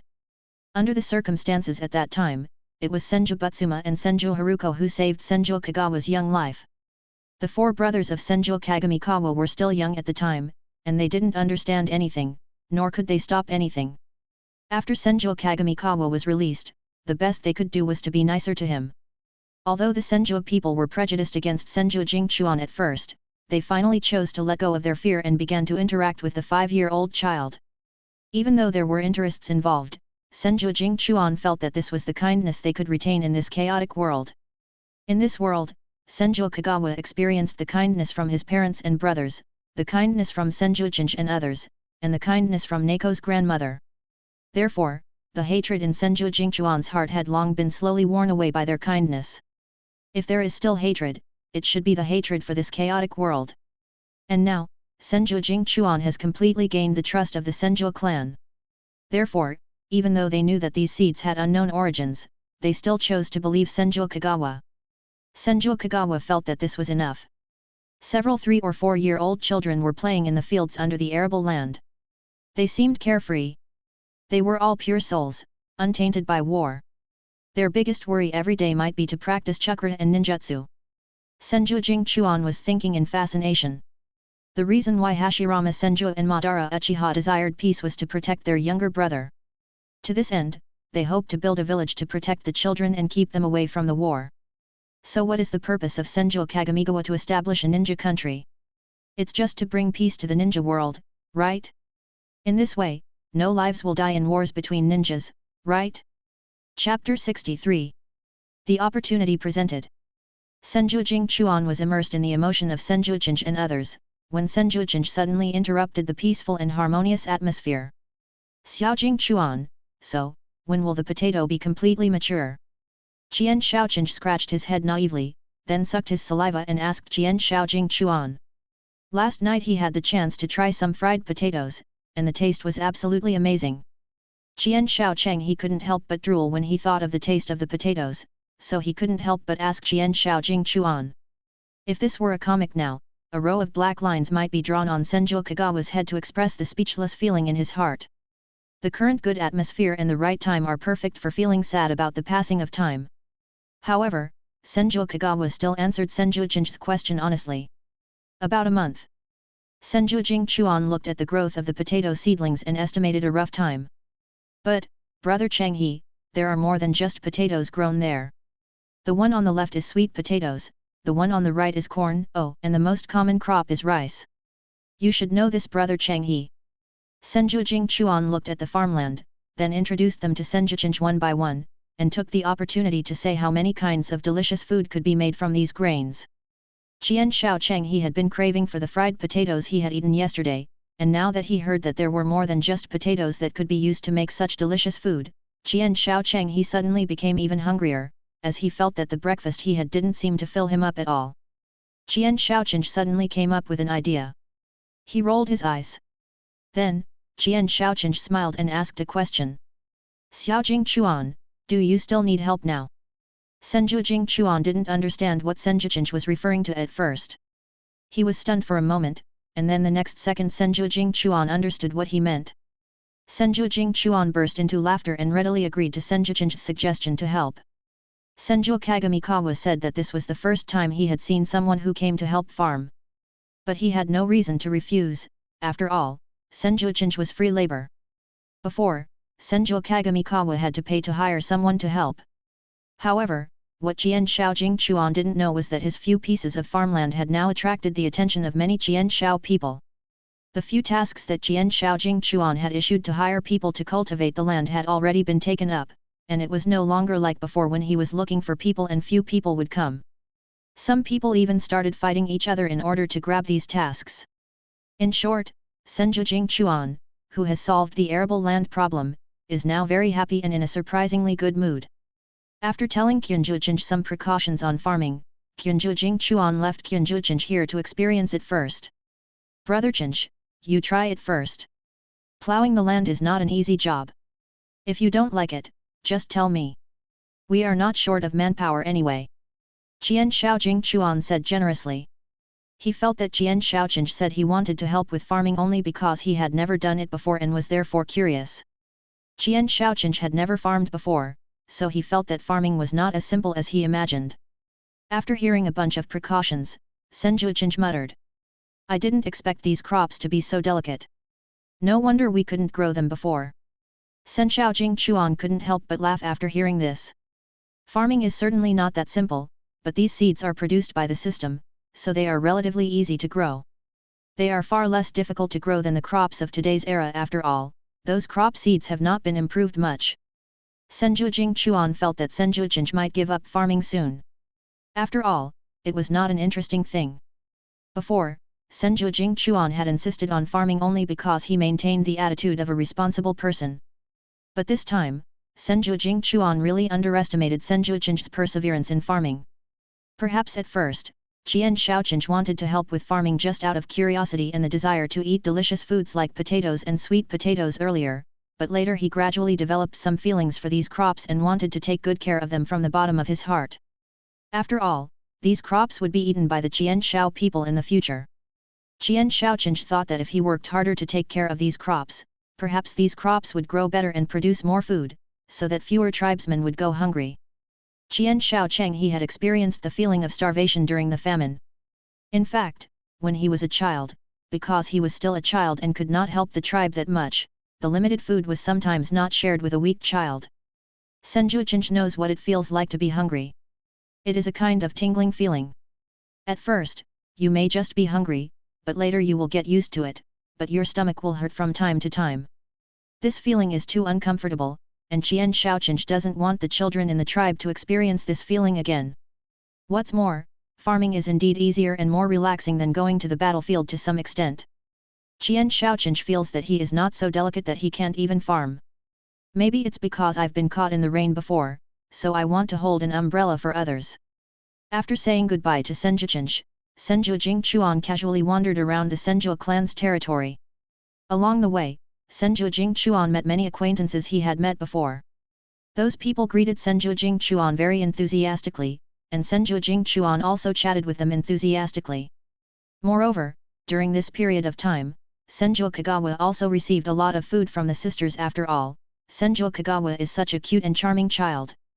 Anyway, after leaving the battlefield, Jian Shao Jingchuan spent several days in peace. Every day he looked at his farmland, strolled around the clan land, and occasionally went to practice. Senju Kagami River has been having a very leisurely time these past few days. However, he will soon be busy again. Senju Kagamikawa had been very curious about what the opportunity that Senju Tobirama was referring to was, but he never expected that this opportunity would come to him like this. Chapter 64. Happy Birthday! Today is October 23rd. It is the birthday of Senju Kagamigawa's eldest brother, Senju Hashirama. After this day, Hashirama Senju would be 14 years old. The average age in the ninja world is 30 years old, and Hashirama Senju never expected that he was almost half of the average age. Senju Hashirama stood in the yard looking at the moon, feeling a sense of melancholy for no reason. They haven't seen each other for almost a month since they parted with Uchiha Madara on the battlefield. On the battlefield, Hashirama can only be Senju Hashirama, and Madara can only be Uchiha Madara. The identities of the two people will always be separated by the family barriers, which are like a high wall built of blood and hatred. On both sides of the wall are the hostile Senju and Uchiha. Today, on his birthday, Hashirama Senju for some reason thought of Uchiha Madara again, the boy whom he regarded as a revelation from heaven. Ever since their relationship was discovered by their parents, they have never met in private again. And the future that I once talked about, of building a village and protecting my younger brothers, seemed so far away and out of reach, as if it was on the other side of the horizon. The most distant dream may not be out of reach, but this kind of dream, the dream is clearly within sight, but it is out of reach. Brother, why are you standing in the yard in the wind? Aren't you cold? Senju Tobirama opened the door and saw Senju Hashirama still standing in the yard, wearing only a thin short-sleeved shirt. He couldn't help but ask in confusion. Now that we have entered October, the weather is gradually getting cooler, especially at night. Senju Hashirama's sad thoughts were interrupted. When he came to his senses, he felt a chill gradually climbing up his spine. He shuddered suddenly, then suddenly realized something and shouted. "Ah, it's so cold!" Then Senju Hashirama ran into the room and put on his coat. When Senju Tobirama saw that his elder brother had returned to his usual erratic self, he couldn't help but breathe a sigh of relief. He was really not used to seeing Senju Hashirama looking so sad. When he saw Hashirama Senju standing in the yard with sadness in his eyes, Tobirama Senju felt uneasy. Moreover, Hashirama Senju had been standing in the yard for several hours, like a sculpture, watching the sunset in the west and the silver moon rising in the east. Kagamigawa Senju had almost finished cooking, but Hashirama Senju was still standing in the yard. So Kagamigawa Senju asked Tobirama Senju to call Hashirama Senju, the birthday star, in. Wish. Happy birthday, Hashirama Senju. Kagamikawa picked up his wine glass and toasted Senju Hashirama. Of course, the glass contained water instead of wine. Senju Hashirama also raised his glass and toasted back.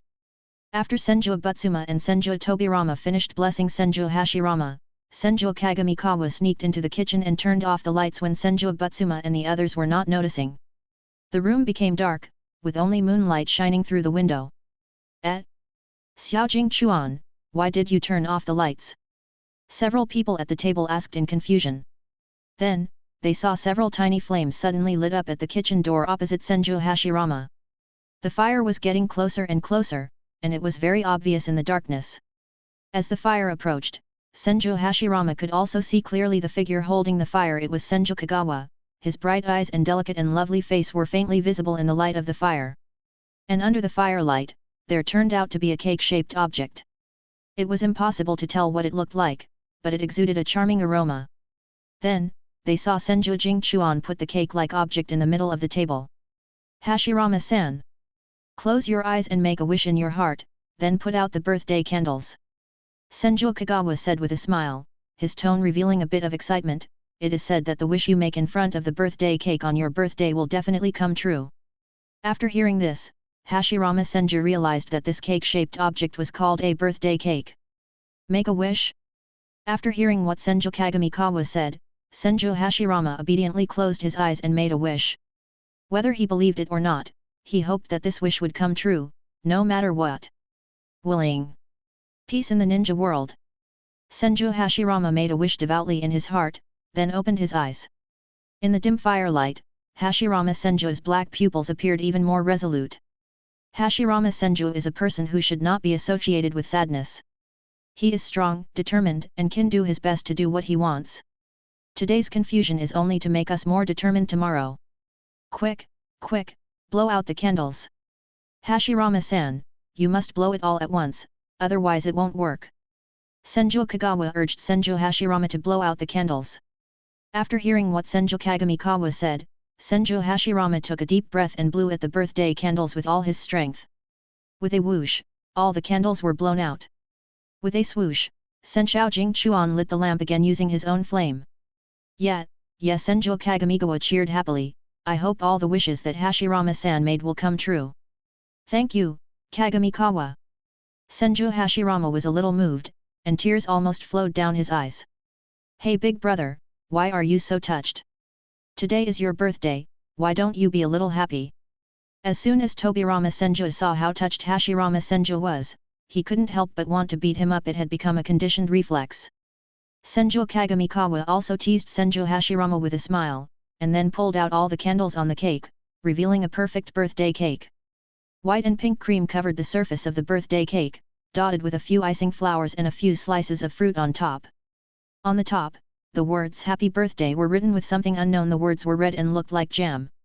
This cake is definitely not particularly exquisite, but it is the most beautiful, delicious, and perfect birthday cake that Senju Jingchuan can make under such simple conditions. Qian Shao Jingchuan originally thought that there would be enough raw materials in the system sticker mall, but he didn't expect that the system sticker mall only sold cream, and everything else was made by himself. God knows that without an oven, Senju Jingchuan had to experiment with his own flame many times before he was able to bake a perfect cake base. To this end, Senju Jingchuan had practiced baking cake bases for several days in advance. Finally, a cake that looks pretty good was produced. Chapter 65. The so-called opportunity. Senju Kagamikawa used a knife to divide the cake into 4 equal parts, put them on plates, and then gave one to each person. The moment Hashirama Senju got the cake, he couldn't wait to scoop a spoonful and put the whole thing into his mouth. The pink and white cream mixed together filled Hashirama Senju's mouth. At that moment, the sweet smell and soft texture burst in his mouth at the same time, almost exploding his taste buds. Delicious, delicious. Kagamikawa, how did you come up with the idea of making these weird things? They are so delicious. Senju Hashirama praised excitedly.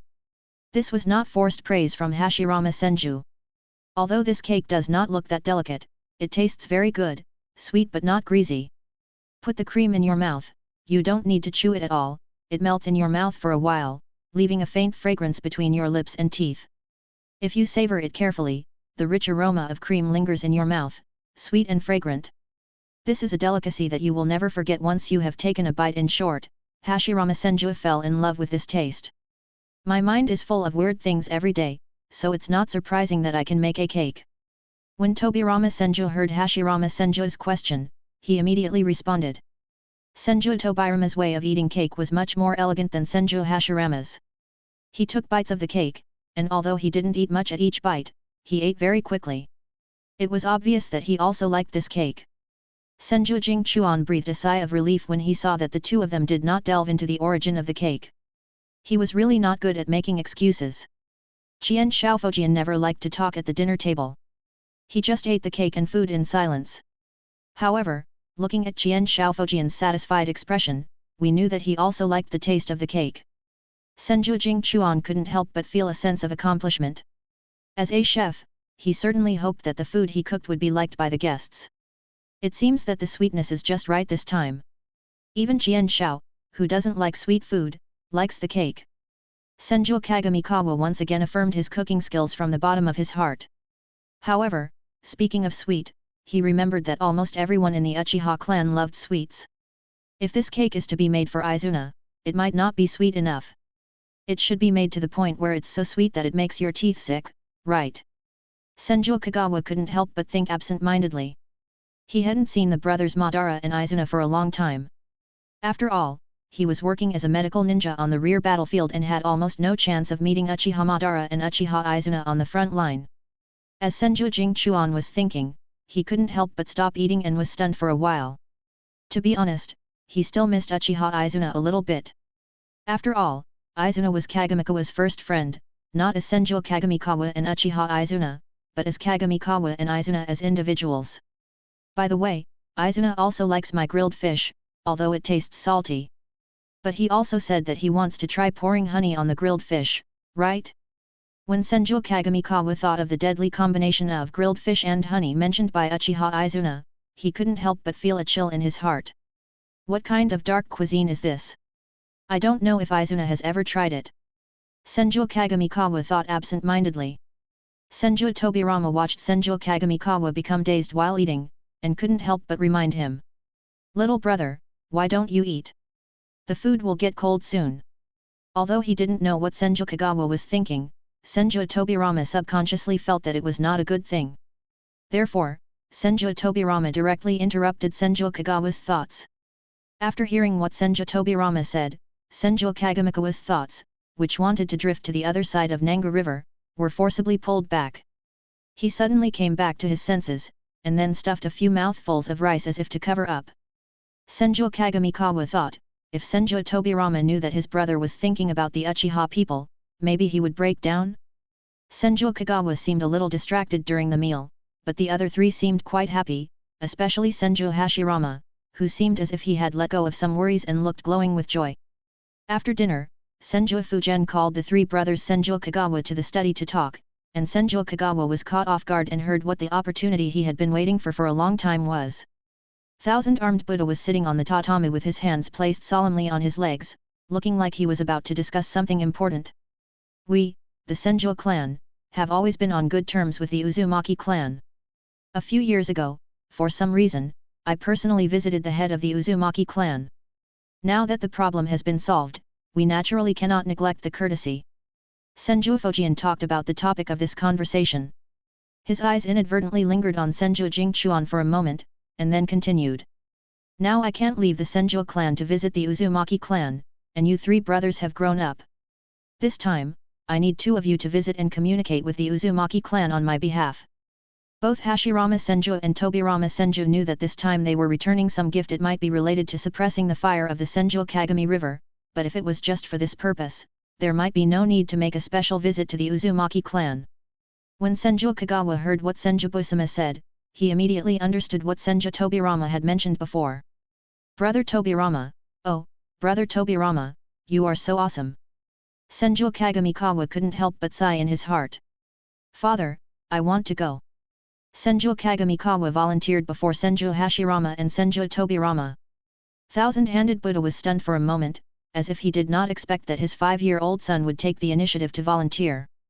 Senju Hashirama felt that this visit was unnecessary and was used to accepting orders directly from Senju Butsuma, so he did not speak first.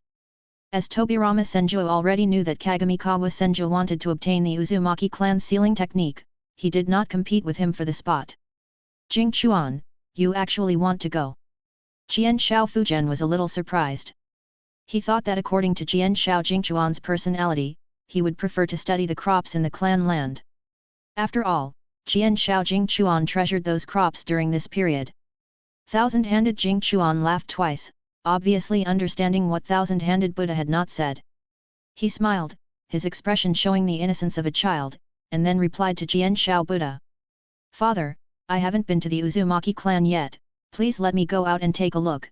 I didn't even take a good look at what the outside world looked like during the last mission. Senju Jingchuan grabbed Senju Fujian's hand and acted coquettishly towards him.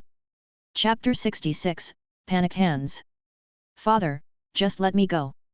Senju Tobirama said so, and he took the initiative to give up the opportunity to go to the Uzumaki clan. He didn't really want to go, after all, it's not like he hasn't been there before, and he usually went with Senju Hashirama just because he was afraid that his silly elder brother would say something wrong or do something wrong, which would affect the relationship between the Senju and Uzumaki clans. If nothing unexpected happened, if Senju Furuma agreed to let Senju Kagawa go, then the people who would go would be Senju Hashirama and Senju Kagawa. With Senju Kagawa watching over Senju Hashirama, he would feel more at ease. And Senju Kagawa was even more moved when he heard this. Senju Buddha pondered for a moment, thought carefully, and found that he should indeed go to Senju Kagawa. After all, one of the reasons for visiting the Uzumaki clan this time was to solve the problem of Senju Kagawa's flame.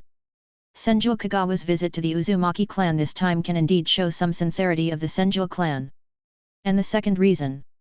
Senju Butsuma agreed to let Senju Kagawa go to the Uzumaki clan, and then turned his attention to Senju Hashirama, who seemed to be out of state.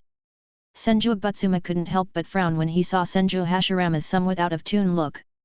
If Senju Butsuma didn't know that Senju Hashirama was still very reliable in serious matters, Senju Butsuma might have started to scold Senju Hashirama.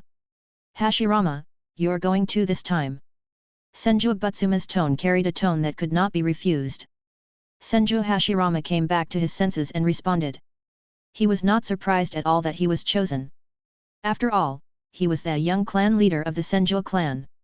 Going to the Uzumaki clan on behalf of Senju Hashirama could better demonstrate the sincerity of the Senju clan. However, Senju Tobirama thought more deeply than Senju Hashirama. Senju Tobirama's eyes moved between Senju Butsuma and Senju Hashirama, as if he was thinking about something. Senju Hashirama is about to reach the age to get married. The purpose of Senju Butsuma in asking Senju Hashirama to go this time should not be so simple, right? Speaking of which, the princess of the Uzumaki clan should be getting married soon, right? It seems that Senju Fugen wants the Senju and Uzumaki tribes to marry each other to further strengthen the relationship between the two tribes. Tobirama Senju has a good relationship with the younger brother of the Uzumaki princess, so he knows a lot about him. In addition, the candidate for Hashirama Senju's future wife will either be a member of the Senju clan or a princess of the Uzumaki clan. There is no third candidate. And Senju Hashirama has not shown any special feelings for anyone in the Senju clan at the moment, so it is understandable that Senju Hashirama wants to get closer to the Uzumaki clan. Speaking of special feelings, Senju Tobirama thought about it carefully and found that since he was a child, his elder brother really didn't have any particularly good relationships with people of the same race or different races. As for the same sex, no one knows what kind of magic potion Uchiha Madara gave to his eldest brother, making Senju Hashirama regard him as his best friend. And his little brother Senju Kagamikawa, who was always in a daze, didn't even know when he was kidnapped by Uchiha Izuna. Senju Tobirama couldn't help but feel a headache when he looked at his silly elder brother and his little brother who was laughing foolishly beside him. Senju Kagamikawa was happy that he would be able to go to the Uzumaki clan soon, but was unexpectedly poured a bucket of cold water by Senju Fusuma. I only heard the thousand-handed Buddha say. But, it's almost winter now, so it's really not suitable to go to the Uzumaki clan. We have to wait until next spring when the snow melts. Then, the thousand-handed Buddha's eyes focused on the thousand-handed mirror river for a while and said. Also, Kagamikawa, I'm still a little bit unsure of your skills. If you fail my assessment next spring, the spot to join the Uzumaki clan will go to Tobirama. Ah! Senshao Jingchuan didn't expect that the spot he had already obtained might still be lost, so he had no choice but to agree. Therefore, with the motivation of going to the Uzumaki clan, Senju Kagamikawa became more enthusiastic in training in the next few days, and he stayed in the training ground day and night. In fact, Senju Jingchuan's life now is almost a straight line. His only places of activity every day are home and the training ground. He rarely goes to places where farmland is concentrated. This is because Senju Jingchuan believes that Senju Jinj and others will be able to take good care of the crops. Senju Kagawa obviously preferred his physical training in the following training. After all, with his talent, it was not difficult for him to use the 13 sword skills of sun breathing. The difficulty lay in how to remain unscathed after using the sword skills. After all, those 13 sword skills required extremely high physical fitness from him. Senju Kagamikawa has been working so hard these days that even Senju Maiwako, who always prides herself on her hard work, couldn't help but feel ashamed of herself. In Maiwako Senju's heart, Kagamikawa Senju is an extremely talented and hard-working person. Therefore, Maiwako Senju felt that people like herself who had no ninja talent could only work hard and work harder to have a chance of catching up with talented players like Kagamikawa Senju. Many untalented ninjas would become self-destructive and choose to give up after discovering that a talented player is not only talented but also hard-working. But Maiwako Senju was a very stubborn girl in this regard. After seeing how hard Kagawa Senju worked, she became even more anxious. So she trained and summarized even harder, hoping that one day she could really help Kagawa Senju. Her promise to try her best to catch up with Senju Kagamikawa and assist him was not empty words. Maiwako Senju is actually doing this. No matter how difficult the road ahead is or how much effort it takes, Maiwako Senju will never give up, because she is such a hard-working and serious person. However, the two of them had not been training for long when a sudden mission interrupted their training plan. The daimyo of the Land of Fire suddenly invited the Senju clan to visit. The news came so suddenly that the Senju clan did not get any preparation. No one in the Senju clan knew what the daimyo of the Fire country was going to do by suddenly doing this before the new year. Even the Senju Fusuma was carefully guessing the daimyo of the Fire country's intentions. In short, the Senju clan's originally cheerful and positive atmosphere was brought to the bottom by this inexplicable notice, and the clan from top to bottom instantly became panic-stricken. They don't think that the daimyo of the Land of Fire has any good intentions towards the Senju clan. Ninjas have an almost natural respect and obedience for the daimyo. This feeling has almost become an instinct, deeply engraved in their bones. Although no ninja has ever thought about why they should obey the orders of the daimyo, they are the ones who master ninjutsu and should be the ones who hold the power. Chapter 67. The original plans of Senju Kagamikawa and others were completely disrupted. They don't know yet what the daimyo of the Fire Nation is up to. In short, this happened so suddenly that no one was in a good mood. Even though Senju Jingchuan was an outsider, he would definitely not think that this inexplicable invitation would bring any benefits to the Senju clan. Father, what does the daimyo of the Fire Country want to do this time? Inviting us to be his guests for no reason, it doesn't seem right no matter how I think about it. Senju Tobirama asked Senju Butsuma with a serious expression. He was afraid that the Senju clan had done something to anger the daimyo of the Fire Country. However, Senju Fujian was truly confused at this time.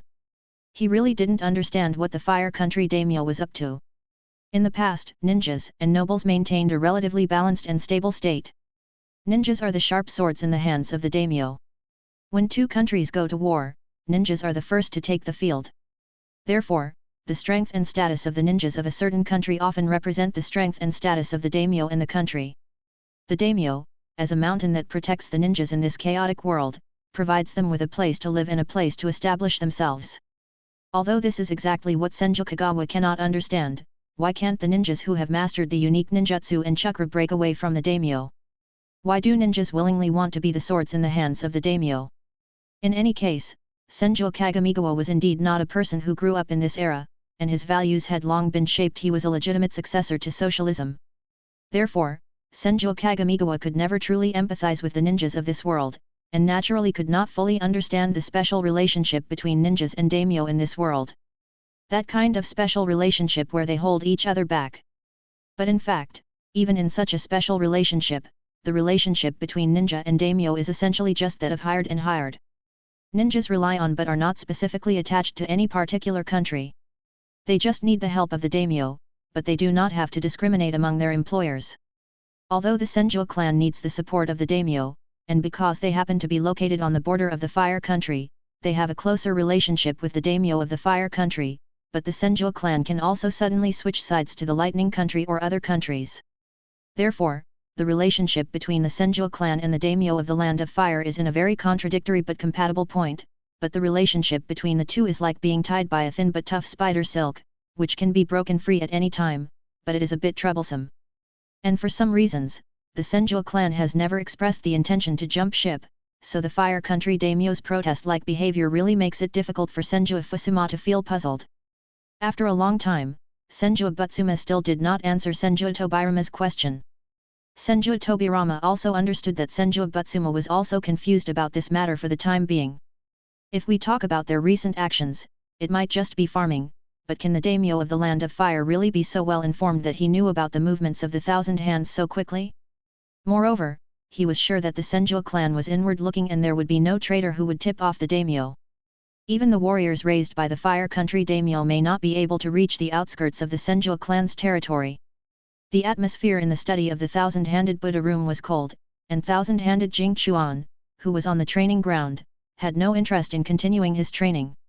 He didn't think the invitation from the Fire Country daimyo was a big deal, but seeing the panic among the people in the Senju tribe, he couldn't help but be infected by this atmosphere and became a little nervous.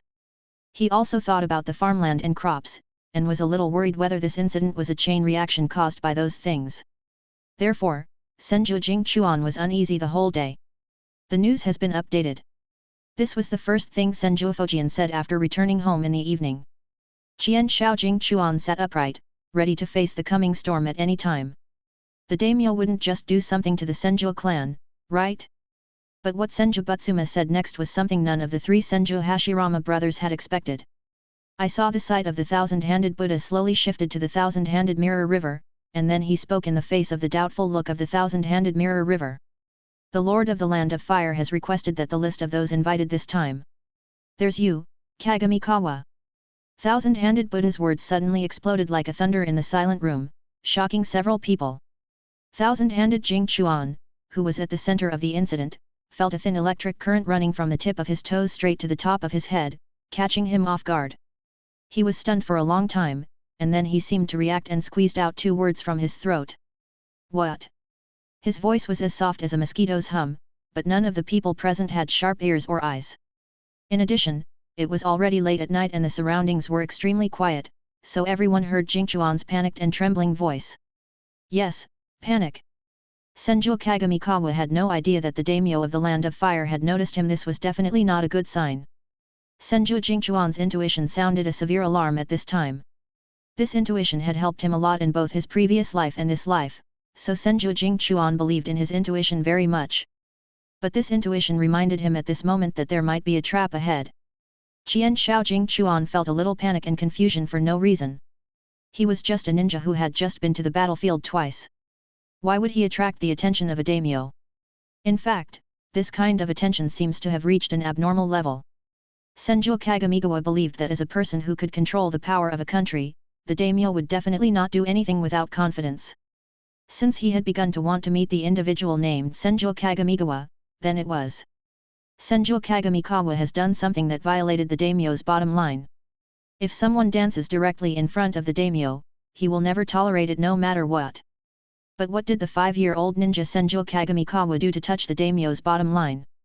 He was only just beginning to make a name for himself on the battlefield, but Hashirama Senju and Tobirama Senju were also very famous on the battlefield, but they did not attract the attention of the daimyo. He had only planted a few acres of land and had not yet officially started to harvest the crops. Senju Jingchuan believed that no one of the Senju tribe would be so stupid as to report these things to the daimyo, and no one had the ability to do so. Besides this, Senju Kagamikawa had no idea what else he could do to attract the attention of the Fire Country daimyo. Wait a minute. Senju Jingchuan's eyes suddenly focused, and he seemed to have thought of another thing that might be related to the daimyo. Chapter 68. The bloody pattern appears again. Senju Jingchuan's expression gradually became serious. He suddenly thought of what he encountered during his first mission last year, that small town in the Land of Thunder, those monsters, and that noble lady. If Senju Kagawa remembers correctly, that noble lady is the wife of a noble from the Land of Fire, right? Speaking of this, he felt a little strange at the time. Did the nobleman know what his lady had done? Now that the Fire Country daimyo has specifically invited Senju Kagamikawa to be his guest, is this also related to this? Qian Shao Jingchuan was a little confused now. He just felt as if he was falling into an ice cellar. He blamed himself for thinking that everything would be fine after dealing with those monsters, and did not pay attention to the possible consequences of this mission. Senju Hashirama noticed that Senju Kagamikawa's face was slightly pale and his lips were trembling slightly. He showed a worried look on his face and asked in a low voice. Xiao Jingchuan, what's wrong? Are you feeling unwell? But Senju Jingchuan was too immersed in his own thoughts to hear the very faint voice. He was still thinking about that matter. Until Senju Butsuma and Senju Tobirama also looked at him. Senju Hashirama, who was closest to him, put his hand in front of Senju Kagawa's eyes and shook it. Senju Kagawa was startled for a moment, then came to his senses. He looked at the three people in front of him with a pale face, then he forced himself to raise the corners of his lips, revealing a smile that was uglier than crying, and whispered. Father, brother, I'm fine. Seeing the worried faces of several people who were obviously unconvinced, he took a deep breath, felt the energy in his body return, sorted out his uneasy mood, and then said. Since the daimyo sincerely invites me to visit, I will definitely go. Father and brothers, don't worry, I am really fine. Seeing Qian Shao Jingchuan say this, Qian Shao Fujian didn't know what to say, so he said. In that case, Jingchuan can't be the only one going. He pondered for a moment, then gave an order to Senju Tobirama. Tobirama, you go with Kagamikawa this time, and bring a few capable clansmen with you. The expression of the thousand-handed Buddha gradually became serious, and he said. Tobirama, protect your brother. Senju Tobirama responded with a firm look in his eyes, yes, father, I will. Senju Tobirama will definitely protect his younger brother. When Senju Jingchuan saw this scene, he couldn't help but feel a little moved. Then, Senju Butsuma ignored Senju Hashirama's expectant look, said he had to handle official business, and asked them to leave. Senju Hashirama asked Senju Buddha in disbelief. Father, why don't you let me go with Tobirama and Kagami-chan? Senju Kagawa's eyes swept between Senju Buddha and Senju Hashirama, and he understood. Senju Fusuma would naturally not let his eldest son, the future clan leader Senju Hashirama, put himself in danger for this invitation from the daimyo of the Land of Fire with unknown purposes. Although it is known that in order to stabilize the Senju clan, the daimyo of the Fire Country will definitely not do such a stupid thing as killing the donkey after it has done its work, it is not clear how long they will stay there. Therefore, Senju Butsuma will certainly not allow Senju Hashirama to go. In fact, if the Fire Country daimyo specifically asked Senju Tobirama to go this time, Senju Furuma probably wouldn't let any of the three brothers go with Senju Tobirama. The reason why Senju Butsuma asked Senju Tobirama to go with Senju Kagawa was probably because he was not very confident in Senju Kagawa and was afraid that his inexperienced little son would be fooled by the wily nobles of the Fire Nation. Senju Jingchuan figured this out, and when he looked at his elder brother's eyes that looked like he was looking at a heartless man, he couldn't help but laugh. Hashirama-san, Hashirama-san, why are you so stupid? However, no matter what, this is proof that his family cares about him, and Senju Jingchuan still feels very warm. After leaving the study in the Thousand Hands Buddha room, Thousand Hands Jingchuan returned to his room, took a deep breath, and rubbed his fingers. He took out the jade pendant with strange patterns printed on it which he had forgotten for a long time from the system space. Qian Shao Jingchuan carefully stroked the white jade pendant. The front of the pendant was exquisitely carved with auspicious clouds, and the back was printed with an ominous blood-red pattern. If it weren't for today's incident, Qian Shao Jingchuan might never have remembered this jade pendant that he had put aside for a long time and had been covered with dust in the system space. At first, he thought the pattern on the jade pendant represented some kind of organization or a switch. Of course, it could also be a clue. But after solving the evil ghost case, Senju Kagamikawa completely forgot about this pattern. And now, he began to doubt the pattern again. Does the pattern on this jade pendant really represent something? Does the Fire Country's daimyo know about this? Whether it is about this pattern or the evil ghost case of that year. Senju Jingchuan couldn't figure it out, there were too few clues now. But for now, he just wanted to make sure of one thing. System, those evil spirits will never appear in this world again, right? Senju Jingchuan called upon the long silent system. He originally thought that the demise of the evil ghost would be the final outcome, but since the daimyo of the Fire Country might be related to this matter, he had to cut off all factors that might lead to the reappearance of the evil ghost. Host, rest assured, the broken space barrier has been repaired, and there will be no more evil ghosts in this world. The system's affirmative reply calmed Qian Shao Jingchuan's nervous mood to some extent, and he breathed a sigh of relief. However, this matter is far from over. What is the purpose of the Fire Country daimyo? What impact will it have on the world? What does that pattern represent? Will this long journey affect the Senju clan? These problems have not yet been resolved. After that day, Tobirama Senju and Kagamikawa Senju began preparations to go to the daimyo of the Land of Fire. Although Hashirama Senju could not go with his two younger brothers, he prepared a lot of weapons for them. He just hoped that none of them would come in handy. Senju Tobirama also privately looked for Senju Kagawa and asked him some things as a perception-type ninja. Senju Tobirama's intuition has always been sharp, so he could easily find that Senju Kagawa was uneasy these days, and the reason for his uneasiness was most likely related to this matter. Senju Tobirama thought that Senju Kagamikawa must know something about this matter. Senju Tobirama was not a person who would beat around the bush, so when he couldn't figure it out, he naturally went to Senju Kagamikawa to ask about it. Chapter 69. Preparations for the journey to Daming Prefecture. After that day, Tobirama Senju and Kagamikawa Senju began preparations to go to the daimyo of the Land of Fire. Although Hashirama Senju could not go with his two younger brothers, he prepared a lot of weapons for them. He just hoped that none of them would come in handy. Senju Tobirama also privately looked for Senju Kagawa and asked him some things as a perception-type ninja.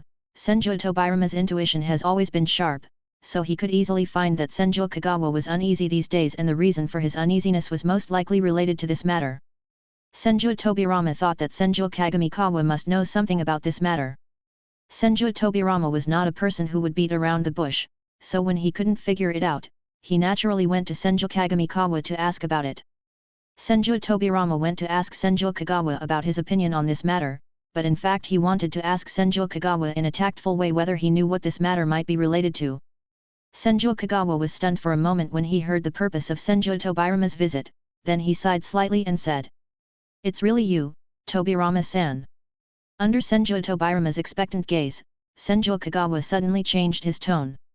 "But, Brother Tobirama, I don't know what the purpose of the Fire Country daimyo is this time, but I do have some guesses about it." Senju Kagamikawa told the story slowly. Naturally, there were some overlaps between his ideas and those of Senju Tobirama and others, but the only difference was in his guess that was about the mission and the strange pattern. Senju Kagamikawa reached into the ninja tool bag and pretended to be searching for something, but in fact he was secretly taking out the jade pendant with the blood-colored pattern printed on it from the system space. He placed the jade pendant with the blood-colored pattern facing up on the table, and then said softly, "My guess is that it may have something to do with the pattern on this jade pendant." After that, Senju Jingchuan stopped talking and just asked Senju Tobirama to carefully observe the blood-colored pattern on the jade pendant. "I saw that the pattern was supposed to have been carved, but it was stained with blood, so it looked black and red." Senju Tobirama's eyes were still on the strange blood-colored pattern, and he asked Senju Kagawa, "Can I touch it?" After Senju Jingchuan agreed, Senju Tobirama picked up the white jade pendant and carefully stroked the pattern that was not deeply engraved. He dug his fingernails deep into the pattern's carvings, but the bloody marks that seemed to be stained with blood remained intact, without even a speck of blood residue falling off. Senju Tobirama glanced at his fingertips, and sure enough, there was no bloody residue left on his nails. He smelled the jade pendant again and found that there was a very faint fragrance on the jade pendant, which could only be detected by putting the jade pendant under the nose and sniffing carefully. But apart from the fragrance, there was no smell that should be left after the blood dries. "I don't know whether the bloody color was paint or blood. If it was blood, there should be no bloody smell at all." Senju Tobirama thought that his sense of smell was quite sensitive. What's more, there is a strange fragrance on this jade pendant. Therefore, Senju Tobirama prefers the former. Senju Kagawa saw that Senju Tobirama fell into deep thought after smelling the jade pendant, and a guess emerged in his mind. He asked, "Brother Tobirama, do you smell anything from this jade pendant?" Senju Tobirama raised his eyes and looked at Senju Kagawa. It can be seen that he looked a little surprised. There is a very faint strange fragrance." "What? Can't anyone else smell it?" Senju Tobirama easily understood the meaning of Senju Kagawa's words. Yes, Brother Chinj couldn't smell this fragrance, and the Senju ninjas who were on the mission at that time couldn't smell it either. Only Madara and only me and another person could smell it. When Senju Kagamikawa said this, he barely stopped the 3 syllables Madara that were about to come out of his mouth. He glanced at Senju Tobirama, who seemed not to notice the awkward pause, and secretly breathed a sigh of relief. But why are only the 3 of them able to smell this fragrance? Is it related to the sticker value? Senshao Jingchuan thought about it carefully, and after thinking about it carefully, the only explanation was important characters in the plot. Perhaps it was because several people were important characters in the plot that they could smell this strange fragrance? However, if this is the case, then there is another question: why can only important characters in the plot smell this strange fragrance? Is there any necessary connection between the two? Senju Jingchuan thought for a long time but couldn't come up with anything, so he had to give up wasting his brain cells any further. Just at this time, Senju Tobirama began to ask Senju Kagawa about some things about the mission. Senju Kagawa was concerned about the unspeakable words such as system and world barrier, so he did not dare to explain them in detail to Senju Tobirama. He just stammered and revealed some general information. Senju Tobirama saw Senju Kagawa's evasive eyes, and although he was a little confused, he didn't ask any more questions. He believed his brother, and since Senju Kagawa didn't say it, then maybe he couldn't say it. As smart as Senju Tobirama is, after spending a long time with his younger brother Senju Kagamikawa, he naturally knew that his younger brother had many secrets, but he never asked, even though he knew that his younger brother did have some magical qualities in some aspects. But there has never been complete science in this world. After all, if we already have unscientific things like chakra, what's wrong with having more things? After exchanging information with Senju Kagamikawa, Senju Tobirama focused on preparing to go to the daimyo of the Land of Fire, and selected a few suitable Senju members to accompany him. This time, Senju Tobirama didn't know what the daimyo's purpose was, nor how long they would stay there, so he really needed to prepare well. But the number of people he brought was also important. Too many people would make it seem like he had ulterior motives, which would make the daimyo feel wary, and too few people would make him afraid something might happen. Therefore, among the sensei ninjas that would accompany him in the end, Tobirama Senju only selected 5 of them. These 5 people were all carefully selected by Tobirama Senju, and their strength was considered to be upper middle among the sensei ninjas. Among them there were even some acquaintances of Senju Kagawa, Senju Chinj, Senju Aoyama, Senju Ishu, and Senju Momika. There is only another female ninja, Senju Kagawa, who is not very familiar. Her name is Senju Chitang. It is said that she is an extraordinary woman who possesses the extraordinary power of 1,000 hands and is very good at defensive ninjutsu. But judging from her appearance alone, Qian Xiao Qiantang is a standard beauty, about 17 or 18 years old, with long black hair draped over her shoulders. She has a pretty face, and although she is not a stunning beauty, she is definitely the type that is very pleasing to the eye. She has a gentle temperament and a slender figure, giving people the impression of an intimate older sister. If Senju Tobirama hadn't said it, Senju Kagamikawa really would have found it hard to imagine that a girl who looked so gentle could actually possess such great strength. Chapter 70. The so-called Kyoso Castle. After selecting the candidates, Senju Kagamigawa and Senju Tobirama selected some gifts to present to the daimyo of the Land of Fire. Although the gifts were very small, the daimyo with mountains of gold and silver certainly had no shortage of these things, but it was still a courtesy after all. After all, the Senju clan is a big ninja clan and they don't bother to be stingy in this regard. I didn't expect that our clan still has some treasures. Qian Xiao Jing Chuan was blinded by the golden light after entering the warehouse. Although there were not many things in the warehouse, each one was still a fine product. Senju Kagawa always thought that the Senju clan he belonged to was very poor, so poor that they couldn't even afford food in winter. This was also the reason why he chose to develop the agriculture of the Senju clan first. After all, although economic development is important, the problem of food and clothing for the Senju clan should be solved first, right? Of course, in addition to this reason, Senju Kagamikawa himself is not very good at economic matters, and knows nothing about business. The only thing that can help the Senju clan financially is the ideas about modern marketing in his mind. Therefore, when Senju Kagamikawa saw that there were some treasures in the warehouse of the Senju clan, he could hardly hide his shock. It was like a girl's boyfriend who had been dating for a long time, and her boyfriend always wore cheap, worn-out shirts and washed-out black trousers. You had been trying to find ways to help your boyfriend without hurting his self-esteem, but one day you suddenly discovered that your boyfriend was actually a rich second generation. Senju Kagamikawa felt at this moment like an innocent girl who had been deceived. Ah, these are all rewards from the nobles, but there are marks on them, so it is difficult to sell them. Therefore, they are left here gathering dust all day long, and they cannot bring any substantial help to the Senju clan. Senju Tobirama understood Kagamikawa's shock very well. He was also shocked when he saw these treasures for the first time. Very shocked. However, he now felt that it would be more practical to give silver or food directly to the daimyo and nobles instead of rewarding them with these useless things. Oh, so that's how it is. Senju Jingchuan nodded, suddenly realizing. If these things were rewards from nobles or daimyo, it would be really difficult to pawn them. Only Brother Tobirama, the daimyo and the nobles rewarded us with these things, and then we pick and choose and return them to them. Isn't that a bad idea? Senju Kagamikawa asked with some confusion. Senju Tobirama was currently selecting treasures to take with him. After hearing what Senju Kagawa said, he did not raise his head but responded. Ah, no. The Senju clan has always been poor, and there is nothing valuable to give them. The daimyo and nobles have long known this. Instead of giving them nothing, it is better to choose some suitable tributes to give them. When Senju Kagamikawa heard Senju Tobirama say nonchalantly that the Senju clan is poor, the corners of his mouth twitched uncontrollably. Okay, he now feels a little more balanced. The Senju clan is just too poor to afford food.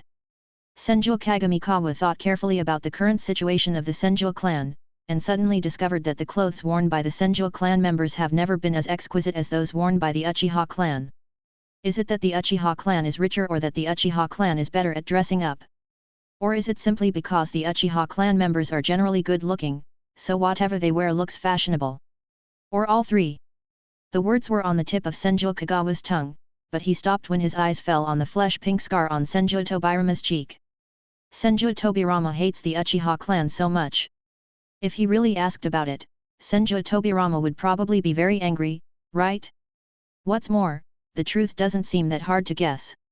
Senju Kagamikawa then quietly watched Senju Tobirama select the tribute and carefully put them into the ninja scroll without saying another word.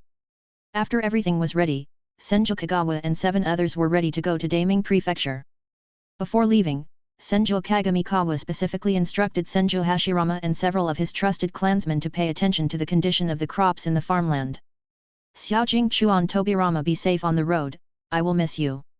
Before leaving, Hashirama Senju came to see them off with tears and snot, and with his black watermelon-like hairstyle, it really detracted from the visual experience. This hairstyle is still as ugly as ever. The first thought that popped up in Senju Kagamikawa's mind was just like that, but he still chose not to complain about it directly. After all, there were the Senju people around to see them off.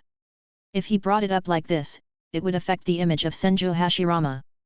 However, Senju Kagawa didn't know whether Senju Hashirama still had an image. After we come back, I should let my brother grow his hair long. Senju Jingchuan thought to himself. Senju Hashirama's original appearance was actually quite good, he was tough and handsome. If he didn't behave so flamboyantly in normal times, he would still be quite handsome just by looking at his appearance. If Hashirama Senju didn't have that watermelon-shaped head and changed his hairstyle, perhaps he could neutralize his weird temperament? If Hashirama Senju always had this hairstyle, Kagamigawa Senju wondered if Hashirama Senju would be able to find a wife. Looking at Hashirama Senju and the Senju people bidding farewell in tears, Senju Kagawa almost thought that the place he was going to was a sea of fire and swords, the kind from which he would never return. However, it seemed that the current situation was no different from that sea of fire and swords. Grandma Nanako also prepared homemade dry food and snacks for Senju Kagamikawa. Before leaving, she held his hand and talked to him for a long time. Finally, she said goodbye to him reluctantly and told him to take good care of yourself. In addition to being moved, the only feeling that Senju Kagamikawa had was, the road ahead is bleak. After officially bidding farewell to the Senju people, Senju Kagawa and his party officially set out on the journey to Daimyo Prefecture. Due to time constraints, the group was in a hurry. Fortunately, their speed was not slow. In addition, the distance between the Senju clan's territory and Daiming Prefecture was not particularly far. Therefore, they quickly arrived at the city where Daiming Prefecture was located. The city where the Fire Country Daimyo's palace is located is called Kyoso Castle. The reason for the name may be related to the surname of the current Fire Country Daimyo, Kyoso Kasugayama. After arriving here, Senju Jingchuan saw a prosperous and peaceful scene. The common people seemed to be living a comfortable life, there was no chaos, and everything was in order. The population here is very large, and the commercial street is even more prosperous. There are so many people there that they are almost shoulder to shoulder. It is completely different from the small town of Thunder Country that Senju Jingchuan saw when he first went on a mission. I can only say that it is worthy of being the city where Daiming Prefecture is located, and it can indeed be called the capital of a country. Chapter 71. Deliberate Waiting. Senshao Jingchuan observed carefully along the way. There were many houses and people here, but they seemed to be in order and the road was very smooth. It looked like an ancient version of a prosperous metropolis. Except for Senju Kagamigawa, the others were no longer surprised by this prosperous scene. After all, they had already taken on hundreds or even thousands of missions, and some of them had even come to Kyoso Castle to deal with daimyo and nobles. Therefore, when they saw Jian Shao Jingchuan looking around curiously, they slowed down their pace and let Jian Shao Jingchuan look at them at will. And the moment Senju Kagamigawa and his group stepped into Kyoso Castle, many people were secretly eyeing them. Among them, the civilians subconsciously moved away from them. It seems that the relationship between ninjas and ordinary people is not very good. For ordinary people, the world of ninjas is too far away from them. Sometimes, even the appearance of ninjas means the arrival of disaster. Senju Jingchuan noticed this and felt that it was a kind of sadness in the world. What's wrong? Jingchuan-kun, aren't you going to watch any more? Senju Jiantang is an extremely meticulous girl. This is very consistent with her gentle appearance. She was the first to notice that Senju Jingchuan's interest was not as strong as at the beginning. Ah, I'm fine. I just thought, it took us so long to arrive. The daimyo must be anxious, right? Senju Jingchuan was now somewhat uninterested in the appearance of this city. After all, he had seen many exquisite buildings and beautiful scenery in his previous life, and this imperfect city could only attract him at the beginning. Once the novelty wore off, they no longer wanted to explore Senju Jingchuan, and naturally there was no need to delay their journey to Daiming Prefecture just to see the scenery here. What I said is right. We should hurry over to visit the daimyo and don't let him wait anxiously, said Senju Tobirama. He really wants to know what the daimyo wants to do now. So, this time, several people rushed towards Daiming Prefecture with a clear purpose. On the way, Senju Tobirama patiently told Senju Kagawa several times the things to pay attention to when meeting a daimyo, even though Senju Tobirama had already told him many times along the way. Senju Jingchuan also listened carefully. Although he was indeed a little out of tune sometimes, he was able to distinguish the seriousness of the matter and would not let down at the critical moment. After many twists and turns, they finally arrived at Damingfu. I saw that Daming Prefecture was surrounded by a high wall with neatly laid bricks. Rather than saying it is a daimyo prefecture, it is more accurate to say it is a castle within a castle. There is a castle called Daimyo Prefecture surrounding Kyoso Castle. At the top of the city wall in the middle facing Senju Jingchuan and his men was a tall lookout tower with several cannons mounted on it. Several soldiers in armor were looking down from the observation deck, observing the situation carefully. When they noticed that Senju Jingchuan and his men were approaching, they immediately pointed the telescope at them.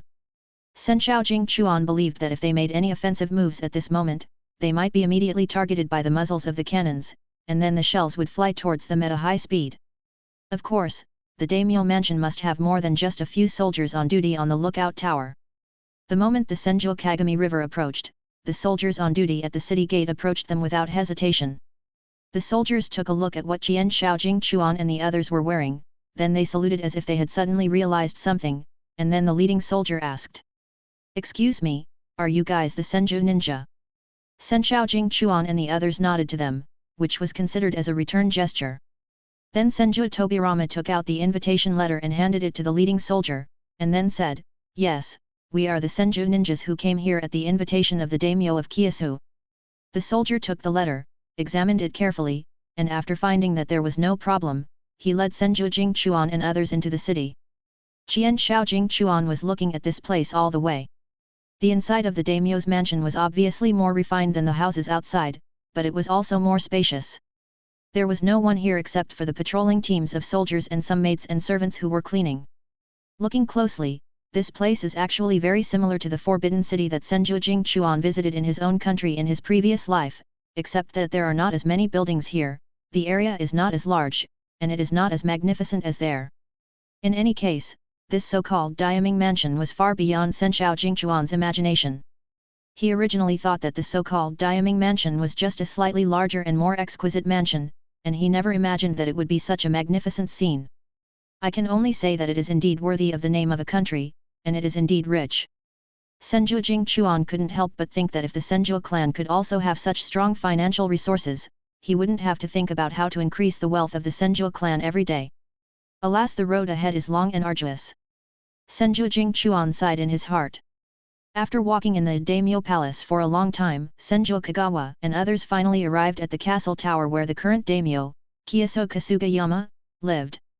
Needless to say, since this castle tower is where the daimyo of the Land of Fire resides, it is naturally more magnificent and grand than other buildings in the daimyo's palace. Although this castle tower cannot be described as magnificent, it is definitely splendid. There were soldiers on duty around the castle tower. When Senju Kagawa and his companions approached, they kept staring at them, which showed that they were very dedicated to their duties. Senju Jingchuan was infected by the tense and serious atmosphere, and he was also a little nervous. In addition to the many precautions that Senju Tobirama had reminded him of before, Senju Kagawa now didn't dare to breathe, for fear that something might go wrong or some taboo might be violated in this famous mansion with so many rules. "Dear guests, please come with me to the side hall and wait. Lord Kasugayama is meeting the guests in the hall." A eunuch guarding outside the hall saw several people approaching and immediately came up to them and took them to the side hall. The man looked like he had been waiting for a long time. Judging from his appearance, the eunuch was about 20 years old and had a very ordinary look, but he always had a smile on his face, which made him look more peaceful. "My dear ninjas, I have been waiting for a long time and have been looking forward to seeing you here." The eunuch smiled and looked like a typical smiling tiger. Senju Kagawa couldn't help but bite the soft flesh of his mouth wall when he heard this, and he was a little confused. How did he know we were coming today? Judging from his appearance, he should be quite favored by the daimyo. He shouldn't be driven out of the palace. Chapter 72, Shao Jingchuan, Watched by the Dark. Senju Tobirama was very tactful and made a few polite remarks to the eunuch. It was obvious that he was very good at dealing with such matters. The eunuch was very comfortable with Senju Tobirama's tricks, smiling, but not deliberately hiding anything. What he said just now was true, that Qingzhou Kasugayama was meeting with a distinguished guest. Qingzhou Kasugayama was discussing matters with a noble. It would have been inappropriate for Senju Kagawa and others to go in directly just now. Senju Tobirama and the man got along very harmoniously during their conversation. It seemed that they were old acquaintances and had a good relationship. Only then did Senju Kagamigawa and his companions realize that the eunuch's name was Kiyosu Sosuke, and that he was a close confidant of Kiyosu Kasugayama. Kiyosu Kasugayama had already expected that Senju Kagawa and others would arrive today, so he asked Kiyosu Sosuke to wait directly outside the castle tower. Kiyosu Sosuke's hospitality was impeccable. After he settled the guests, he ordered people to bring fruits and snacks to entertain them. When he saw that Senju Kagamikawa was a child of about 5 years old, he asked him if he needed some toys to relieve his boredom. Senju Jingchuan politely declined. After all, he was not a real 5-year-old child and did not need these things. Kiyosu Sosuke understood and did not ask too many questions. After all, he had always been with Kiyosu Kasugayama and had seen countless ninjas of this age. Naturally, he did not think that they were really children. He just asked about Senju Kagakigawa just out of politeness. After settling Senju Kagawa and his group, Kiyosu Sosuke found an excuse to go out, presumably to report to Kiyosu Kasugayama. Seeing this, Senju Tobirama knew that he couldn't ask anything, so he just said a few polite words. Kiyosu Sosuke was here just now, so Senju Kagawa and others had to be careful with their every move. Therefore, Senju Kagawa was very honest after coming in and did not have time to look at the layout of the room. As soon as Kiyosu Sosuke left, Senju Kagawa immediately breathed a sigh of relief and felt a lot more relaxed all over. He carefully looked at the house structure, which was very unfamiliar to him. I can only say that this is worthy of being the castle tower where the daimyo lived. Even the side halls are luxurious and tidy enough. There are many ornaments here, and just by looking at them, people feel that they must be priceless and dare not touch them easily. Senju Jingchuan took a general look and stopped observing. Senju Tobirama sensed that there were no guards around, so he signaled to Senju Kagawa and the others with his eyes. After all, they were all ninjas, and it would be easy for them to avoid the guards' detection. Kiyosu Kasugayama felt that as the daimyo of a country, there was no need for him to treat his ninjas so harshly in this regard, and he still gave them some private space. Who is this Kiyosu Sosuke? Why does he have the same surname as the daimyo? Senju Kagawa couldn't hold back his curiosity and was the first to ask. In fact, this question is not only what Senju Jingchuan wants to ask, but also Senju Chinch, Senju Qingshan and Senju Jiantang, who came to Daming Prefecture for the first time, have the same doubts. Senju Tobirama had already seen the inquiring expression on Senju Kagawa's face. After hearing Senju Kagawa's question, he quickly answered it for him. Kiyosu Sosuke was a eunuch who had been with the daimyo since he was a child. He was very loyal to the daimyo, and the daimyo and he had a close relationship like brothers. In addition, Kiyosu Sosuke was not qualified to have a surname, so the daimyo gave him his surname. Qian Shao Jingchuan suddenly realized. Yes, in this country during the Warring States period, many common people were not qualified to have their own surnames. Only those with power and status were worthy of such an elegant thing as a surname and passed down the family's surname. Ordinary people could not even feed themselves, so how could they pay attention to these external things? However, Senju Tobirama's expression was not relaxed at all. He looked serious, paused and continued to add. I have dealt with Kiyosu Sosuke several times before. He is very smooth and can stay by the side of the daimyo. He is indeed extraordinary. Don't let your guard down just because of his age. After hearing this, Senju Kagamikawa thought about it carefully. After all, if he didn't have any special abilities, he wouldn't have been trusted by the daimyo at the age of just over 20.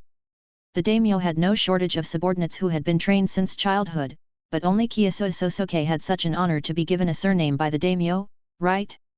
By the way, the daimyo Kiyosu Kasugayama just turned 40 this year. In this extremely turbulent era, the Fire Country daimyo Kiyosu Kasugayama could actually live safely to this age, which is already much older than the average age, and he could successfully sit on the position of daimyo for 20 years. This can be said to be very capable. You know, Kiyosu Kasugayama's father, the previous daimyo, was assassinated by an enemy country's ninja when he was in his 30s. Senju Kagawa secretly increased his vigilance against Kiyosu Kasugayama. Not long after, Kiyosu Sosuke came back and the few of them stopped the discussion in time. This time, Kiyosu Sosuke brought a few people to formally meet Kiyosu Kasugayama. Before leaving, Kiyosu Sosuke glanced at Senju Kagamikawa without leaving a trace. Master, he just looked at you. The ugly monster who had been sleeping in the flames for a long time suddenly woke up and spoke out to remind Senju Jingchuan. Long before the last war between the three tribes, the ugly monster had to fall into a deep sleep for some reason and draw strength from the flames. Qian Shao Jingchuan suddenly heard the ugly monster's voice, and before he could even be happy he was shocked by what it said. Why did Kiyosu Sosuke suddenly look at him? What does this mean? Is there any deeper meaning? Could it be that Kiyosu Kasugayama really wants to punish him? Senju Jingchuan felt that his brain had turned into a mess again. He was now certain that being invited here was not just directed at him, and it was definitely not a good thing. Senju Kagamikawa walked into the hall with a heavy heart and finally met the daimyo who had only existed in the mouth of Senju Tobirama before. Kiyosu Kasugayama is over 40 years old, but he looks very young, as if he was frozen in time. He appears to be only about 20 years old. Although he is not very handsome, he has a sense of elegance, the scholarly aura that can be felt in scholars. He looks very peaceful, but Senju Jingchuan will definitely not be fooled by his appearance. After all, the man in front of him is a daimyo who rules an entire country. There was another man beside Kiyosu Kasugayama, who looked to be in his 30s and did not look very good. Senju Kagawa felt displeased as soon as he saw him, and guessed that this man was the distinguished guest. Tobirama-kun, it's been a long time. Kiyosu Kasugayama's gaze lingered on Senju Kagawa for a long time, and finally decided to say hello to Senju Tobirama first. The two of them exchanged polite words in a very tactful manner. Come to think of it, Tobirama-kun's younger brother, his name is Kagamikawa, right? It seems like we have a strong connection. The daimyo finally turned the topic to Senju Kagamikawa. Senju Kagamikawa's heart tightened, because he felt that in addition to Kiyosu Kasugayama's comment, there was another sight-burning Senju Kagamikawa. That gaze was like that of a cold poisonous snake, spitting out its tongue and crawling stickily on Senju Jingchuan's body. Chapter 73. Master, those two people above are looking at you. An ugly voice sounded in Senju Jingchuan's mind. Due to the inequality between the status of ninja and daimyo, Senju Kagamikawa followed the advice of Senju Tobirama and kept his head down and did not look up during the salute. But the ugly monster was not bound by this and told Senju Kagamikawa everything he saw. Mr. Tobirama, I haven't seen you for a long time. You seem to have become more stable and mature. Kiyosu Kasugayama looked at Senju Tobirama with a smile. Senju Tobirama also put on a smiling face and responded politely to Kiyosu Kasugayama's concern for him. After the two of them exchanged pleasantries for a long time, Kiyosu Kasugayama seemed to notice Senju Kagawa and looked him over from head to toe, then asked. Tobirama-kun, is this your younger brother? He looks very similar to you. I heard that Kagamikawa-kun is quite accomplished in medical ninjutsu, and he even played a decisive role in the war on the battlefield before. Kiyosu Kasugayama was still smiling, and it was impossible to tell what he was thinking. Senju Jingchuan thought to himself, it's finally here. I don't know what this old fox is thinking, but he pretends to be nice to me on the surface. Qian Shao Jingchuan snorted in his heart, but he didn't show it on the surface. Lord Kasugayama, you are too kind. I am just a medical ninja. All I can do is to treat the wounded. How can I play a decisive role in the battle? Senju Kagawa used honorifics, but his words were very sharp. It was obvious that he did not accept the high hat that Kiyosu Kasugayama put on him. Kiyosu Kasugayama just smiled and said nothing more. As expected of master and servant, they are both smiling tigers. Senju Kagamikawa couldn't help but complain in his heart when he saw the identical smiles of Kiyosu Kasugayama and Kiyosu Sosuke. Humph! A cold snort was heard. Senju Kagawa looked up and found that the voice came from the uncle next to Kiyosu Kasugayama. Oh, I forgot to introduce you. Kiyosu Kasugayama suddenly said as if he had suddenly realized something. A hint of apology appeared on his face. He said. This is the minister I have a great liking for, Fujiwara Tera. Come to think of it, Kagamikawa-kun seemed to have taken on a mission to escort Fujiwara-kun's wife before. Kiyosu Kasugayama added the second half of the sentence with a smile. This time, although Kiyosu Kasugayama still kept smiling, he looked at Senju Kagawa with sharp eyes, as if he was observing Senju Kagawa's reaction. As for the Thousand Hands Mirror River, Senju Jingchuan naturally reacted, but he was not really a 5-year-old child after all, so he would not show his thoughts on his face, especially when facing the daimyo who had 1,000 eyes. After hearing what Kiyasuke Sugiyama said, Senju Kagawa was stunned for a moment, then he thought for a while as if confused, and then he clenched his right fist and knocked it on the palm of his left hand as if he suddenly realized something, with an innocent expression that a child should have. Qian Shao Jing Chuan asked tentatively, "Is it that noble lady?" After saying this, the white-haired child seemed to think that the noble lady he had mentioned was too general. So, he gestured in a panic and said, "Yes, that is the very pretty lady, the lady in the kimono." The 5-year-old child was in a panic and finally lowered his head and sighed, as if he was disappointed that he could not describe the appearance of the noble lady well. Kiyasuke Sugiyama couldn't help but burst out laughing when he saw Senju Kagawa like this. "Ha ha ha, Tobirama-kun, your younger brother is so adorable, he really wins my heart." There was an ambiguous light flashing in Kiyasuke Sugiyama's eyes, and he motioned to Kiyasuke Sosuke beside him to hand the box in his hand to Senju Kagawa. But, what a pity! Mrs. Fujiwara unfortunately fell ill after arriving at her hometown, and even Mr. Fujiwara's 6-year-old child unfortunately passed away. Kiyasuke Sugiyama continued to speak the bad news. At this time, Kiyasuke Sosuke had already walked in front of Senju Kagawa and handed the exquisite box to Senju Kagawa. After hearing what Kiyasuke Sugiyama said, Senju Kagawa's heart skipped a beat and he took the box. "Ah! How could this happen? Mrs. Fujiwara and Zioxi were very kind to me, but I didn't expect that they would." Senju Kagawa looked reluctant, as if he was feeling sorry for the 2 lives that were lost. No matter what, Senju Kagamigawa must completely clear himself from the death of Fujiwara no Madam and Fujiwara Nozomi. Who knows what Kiyasuke Sugiyama wants to do by bringing up this matter now? No matter what, this matter cannot involve Senju Kagamigawa, it cannot involve the Senju clan. Yet, what a pity! Kiyasuke Sugiyama sighed with regret. Then, he turned his gaze to Fujiwara Tera, whose face was a little stiff, and said, "Fujiwara-kun is deeply concerned about the death of his wife and son, and has never been able to let it go." Seeing Kagamikawa-kun's child this big, Fujiwara-kun may have thought of Zioxi's child again, so he may be in a bad mood. Regardless of whether they knew the truth of the matter or not, Senju Jingchuan and his companions all showed sadness at the right time, which was absolutely impeccable. It must be said that although the people of the Senju clan were relatively thick-skinned by nature, they were still very reliable at critical moments. Not only would they not let down their guard, but they would also unite against the enemy. "Kamigawa-kun, you and I are destined to be together. The box contains a treasure given to you. I invited Kagawa-kun to come here this time because I wanted to observe closely what a young and promising ninja like you is like.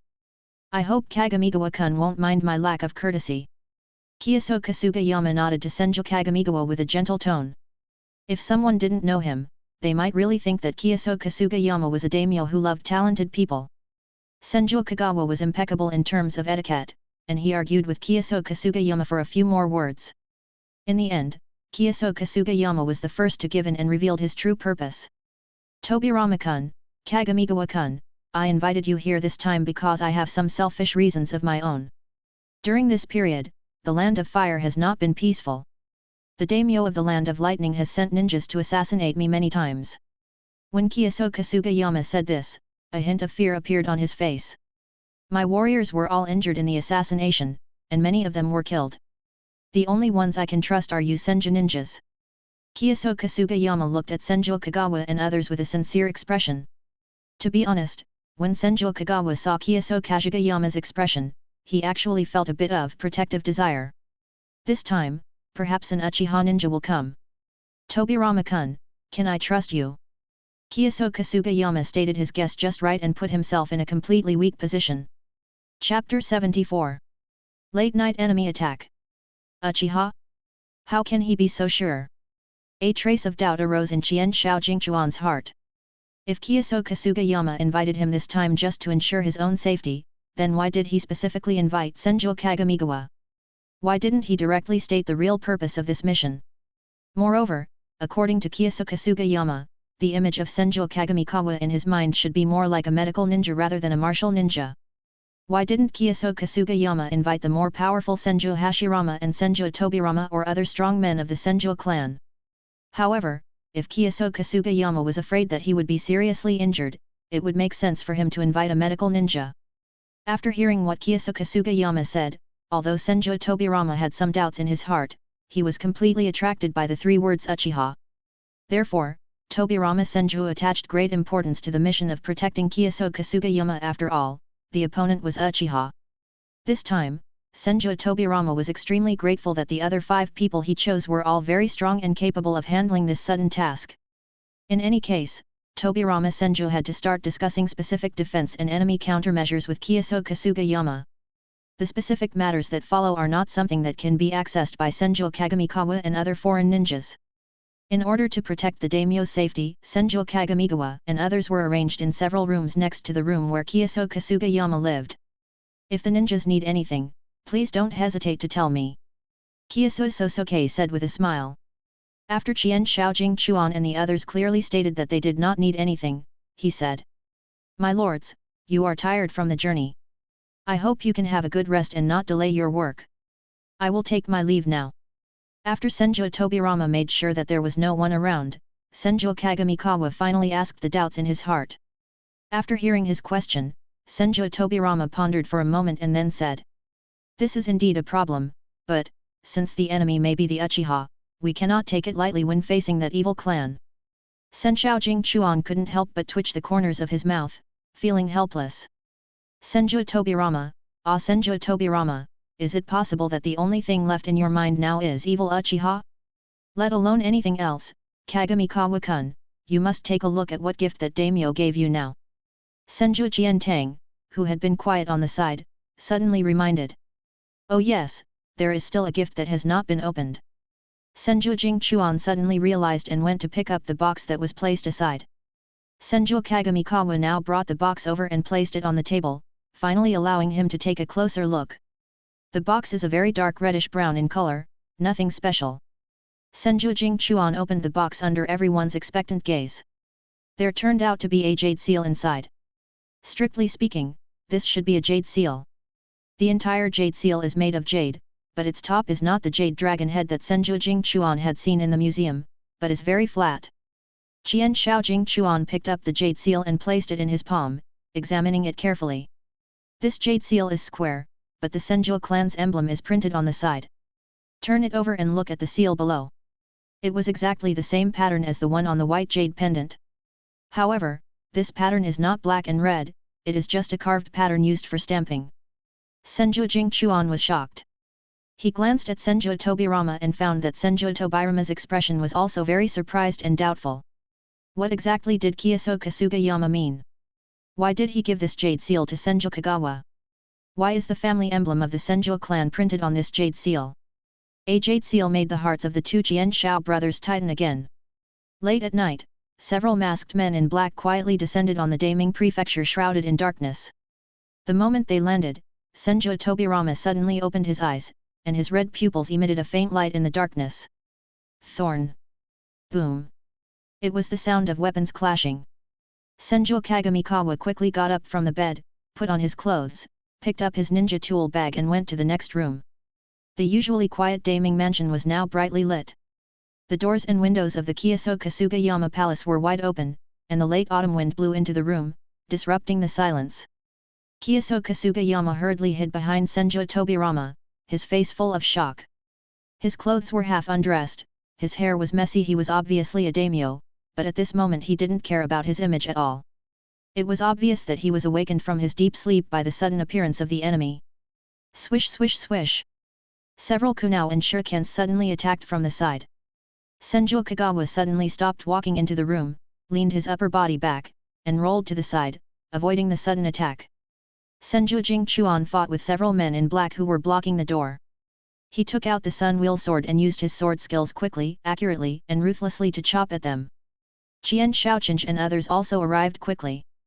Seeing that more and more people were gathering, the men in black no longer hid. The lights were bright at this time and everyone was alarmed, so there was no point in hiding any longer.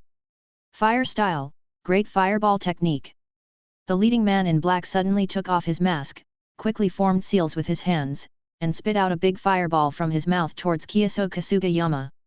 Water style, water dragon bullet technique. Senju Tobirama was not willing to be outdone, and he also formed seals and used water jutsu. The huge water dragon and fireball collided, producing a large cloud of water mist, and the entire room was shrouded in mist. The red eyes were looming in the mist. Fire style, Phoenix Flower Claw Red Technique. The fire shadows like the petals of the balsam flower wrapped in shuriken attacked the Senju Kagamigawa and the others. Breathing of the Sun 5 Types Train. Senju Jingchuan swung his sword with all his strength, his body moving with the sword, man, and sword becoming one as he rotated around to form a powerful blow, concentrating all the strength of his body on this one sword. At the same time, Senju Jingchuan covered this move with flames, enhancing its power. The burning golden flames rushed forward, burning all the kunao and shurikens with their fangs and claws, but they were very restrained and did not burn the wood on the house. It seemed as if it had life and was only targeting the enemies in front of it. Screams sounded. By the time the flames and fog dissipated, the black-clad ninjas were no longer in the house. Chapter 75. Bizarre. Thank you very much for your help. If it weren't for you, I might have died here this time. Kiyosu Kasugayama bowed with both hands to thank Senju Kagawa and others. Senju Kagawa put away his sword, said nothing, and just stood beside Senju Tobirama. Lord Kasugayama, you are too kind. This is what I, a Senju ninja, should do. Senju Tobirama said with a smile. Sir, are you okay? At this time, Kiyosu Sosuke hurriedly came with the samurai outside the door. Kiyosu Sosuke hurried to Kiyosu Kasugayama's side and observed him carefully. He found that Kiyosu Kasugayama's clothes were just a little messy, but he was well protected and had not suffered any substantial harm. Kiyosu Sosuke couldn't help but breathe a sigh of relief. Sir, I am late. I am negligent in my duty. The late-coming warriors all performed a standard kneeling ceremony and apologized to Kiyosu Kasugayama. Kiyosu Kasugayama had now straightened his composure. He no longer looked as flustered as before, but had regained the composure of a ruler of a country. Kiyosu Kasugayama did not blame the samurai. He smiled calmly and said, None of you expected what happened today. I don't blame you. No one expected that the Uchiha ninja would come so early. If the Senju ninjas had not arrived early, the consequences would have been unpredictable. Kiyosu Sosuke had lost his smile at this moment. With a serious expression, he analyzed the matter and thanked Senju Kagawa and others. After hearing Kiyosu Sosuke conclude that the person on the other side was an Uchiha ninja, Senju Kagamikawa couldn't help but turn his head and look at Senju Tobirama with some questioning look in his eyes. Senju Tobirama didn't say anything, but just looked at Senju Kagawa. Senju Kagamikawa? Senju Tobirama? Kiyosu Kasugayama then calmly arranged some matters before letting Senju Kagawa and the others return to their rooms to rest. However, after experiencing what happened tonight, the few people didn't have the heart to continue sleeping. Brother Tobirama, are those people Uchiha? Senju Kagamikawa asked Senju Tobirama. He didn't arrive early, so he couldn't see the appearance of the masked men clearly. He just felt that it was a bit imprecise to conclude that the people in front of him were Uchiha ninjas based solely on a fire escape technique. Yes, Tobirama-kun, you are more familiar with Uchiha ninjas. We arrived late, and the place was blocked by heavy fog and we couldn't see anything clearly. Senju Momika frowned, also confused about this matter. Senju Tobirama touched his chin and thought carefully about what happened at that time. At that time, Tobirama Senju was already preparing to go to bed, but he suddenly sensed an unknown chakra, so he immediately got out of bed to investigate. The light was still on in Kiyosu Kasugayama's room at that time. He noticed that the trace of the chakra was heading towards Kiyosu Kasugayama's room. Therefore, Senju Tobirama did not dare to delay for a moment and immediately broke the window and went to Kiyosu Kasugayama's room. Before the ninja took action, Tobirama Senju was the first to reach Kiyosu Kasugayama and exchanged a few moves with the ninja. The ninja's eyes widened the moment he saw Senju Tobirama, and his moves froze for a moment. At the same time, the ninjas who had been lying in ambush immediately appeared when they saw that the situation was not right, and they besieged Senju Tobirama together. But those people seemed to be hesitant about something and never used any ninjutsu until Senju Kagawa and his men arrived. Looking back, those people have always avoided using ninjutsu. Although they all have black hair and black eyes, and their physical skills have some shadows of the Uchiha style, I haven't seen them use the Sharingan. Just based on fire style, it seems that there is no way to determine that they are Uchiha. After thinking carefully, Senju Tobirama came to this conclusion. Senju Jingchuan nodded and asked. So, why is the daimyo so sure that it must be an Uchiha ninja? Today's attack was quite a coincidence. It happened to be the night we arrived. Senju Jinch also raised his questions at the right time. If what Lord Kasugayama said is true, there have been frequent ninja attacks during this period, the samurai in the castle tower should not be so lax. Senju Jiantang felt that this was very inconsistent. If the assassins were coming in an endless stream, then everyone in the daimyo's mansion, from the daimyo to the samurai, should be extremely nervous about this. But tonight, the samurai arrived late, and the daimyo let the matter go. This matter was full of doubts. Even if the explanation was that it was because Senju Kagawa and others had already arrived, and the daimyo believed that Senju Kagawa and others could guarantee his own safety, it would be absolutely impossible for him not to arrange for samurai to patrol the castle tower at all, right? Besides, Kiyoso Kasugayama's attitude was too wrong. In any case, Kiyoso Kasugayama is a daimyo of a country, and he definitely cannot be as gentle as he appears to be.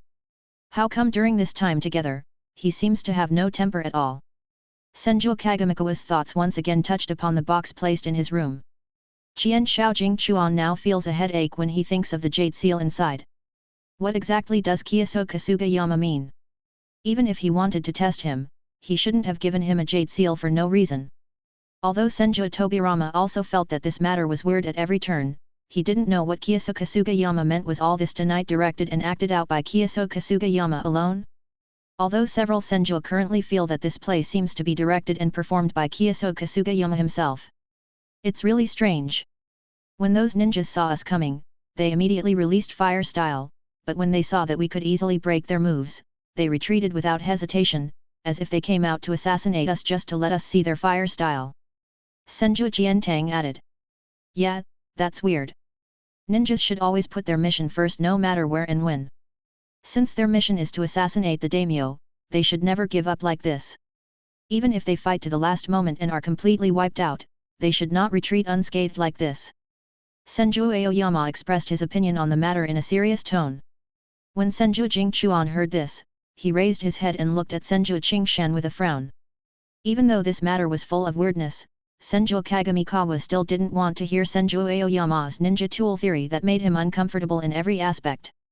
In short, in the end, this discussion came to nothing, and nothing was discussed. Qian Shaojing Chuan and the others returned to their rooms, preparing to rest first, so as to prepare for the crisis that might come tomorrow. After Senju Jingchuan returned to the room, he casually lit a candle and poured a glass of water. He wanted to go to sleep after drinking it, but his eyes fell on the box facing him. Under the dim light, Senju Jingchuan happened to observe the box. Wait a moment. Something is wrong. Senju Jingchuan quickly walked to the box. Although the box looked no different from before, Senju Jingchuan remembered that the corner of the box was not facing him before he left. He accidentally knocked the corner of the box when he put it down, so there should be a small scratch on the corner facing him. Senju Jingchuan opened the lid, and sure enough, the direction of the jade seal inside had also changed. The angle was wrong, although the change was very subtle. Senju Kagawa blinked in confusion. When did his eyesight become so good? He could find something wrong with the box even in such a dim environment.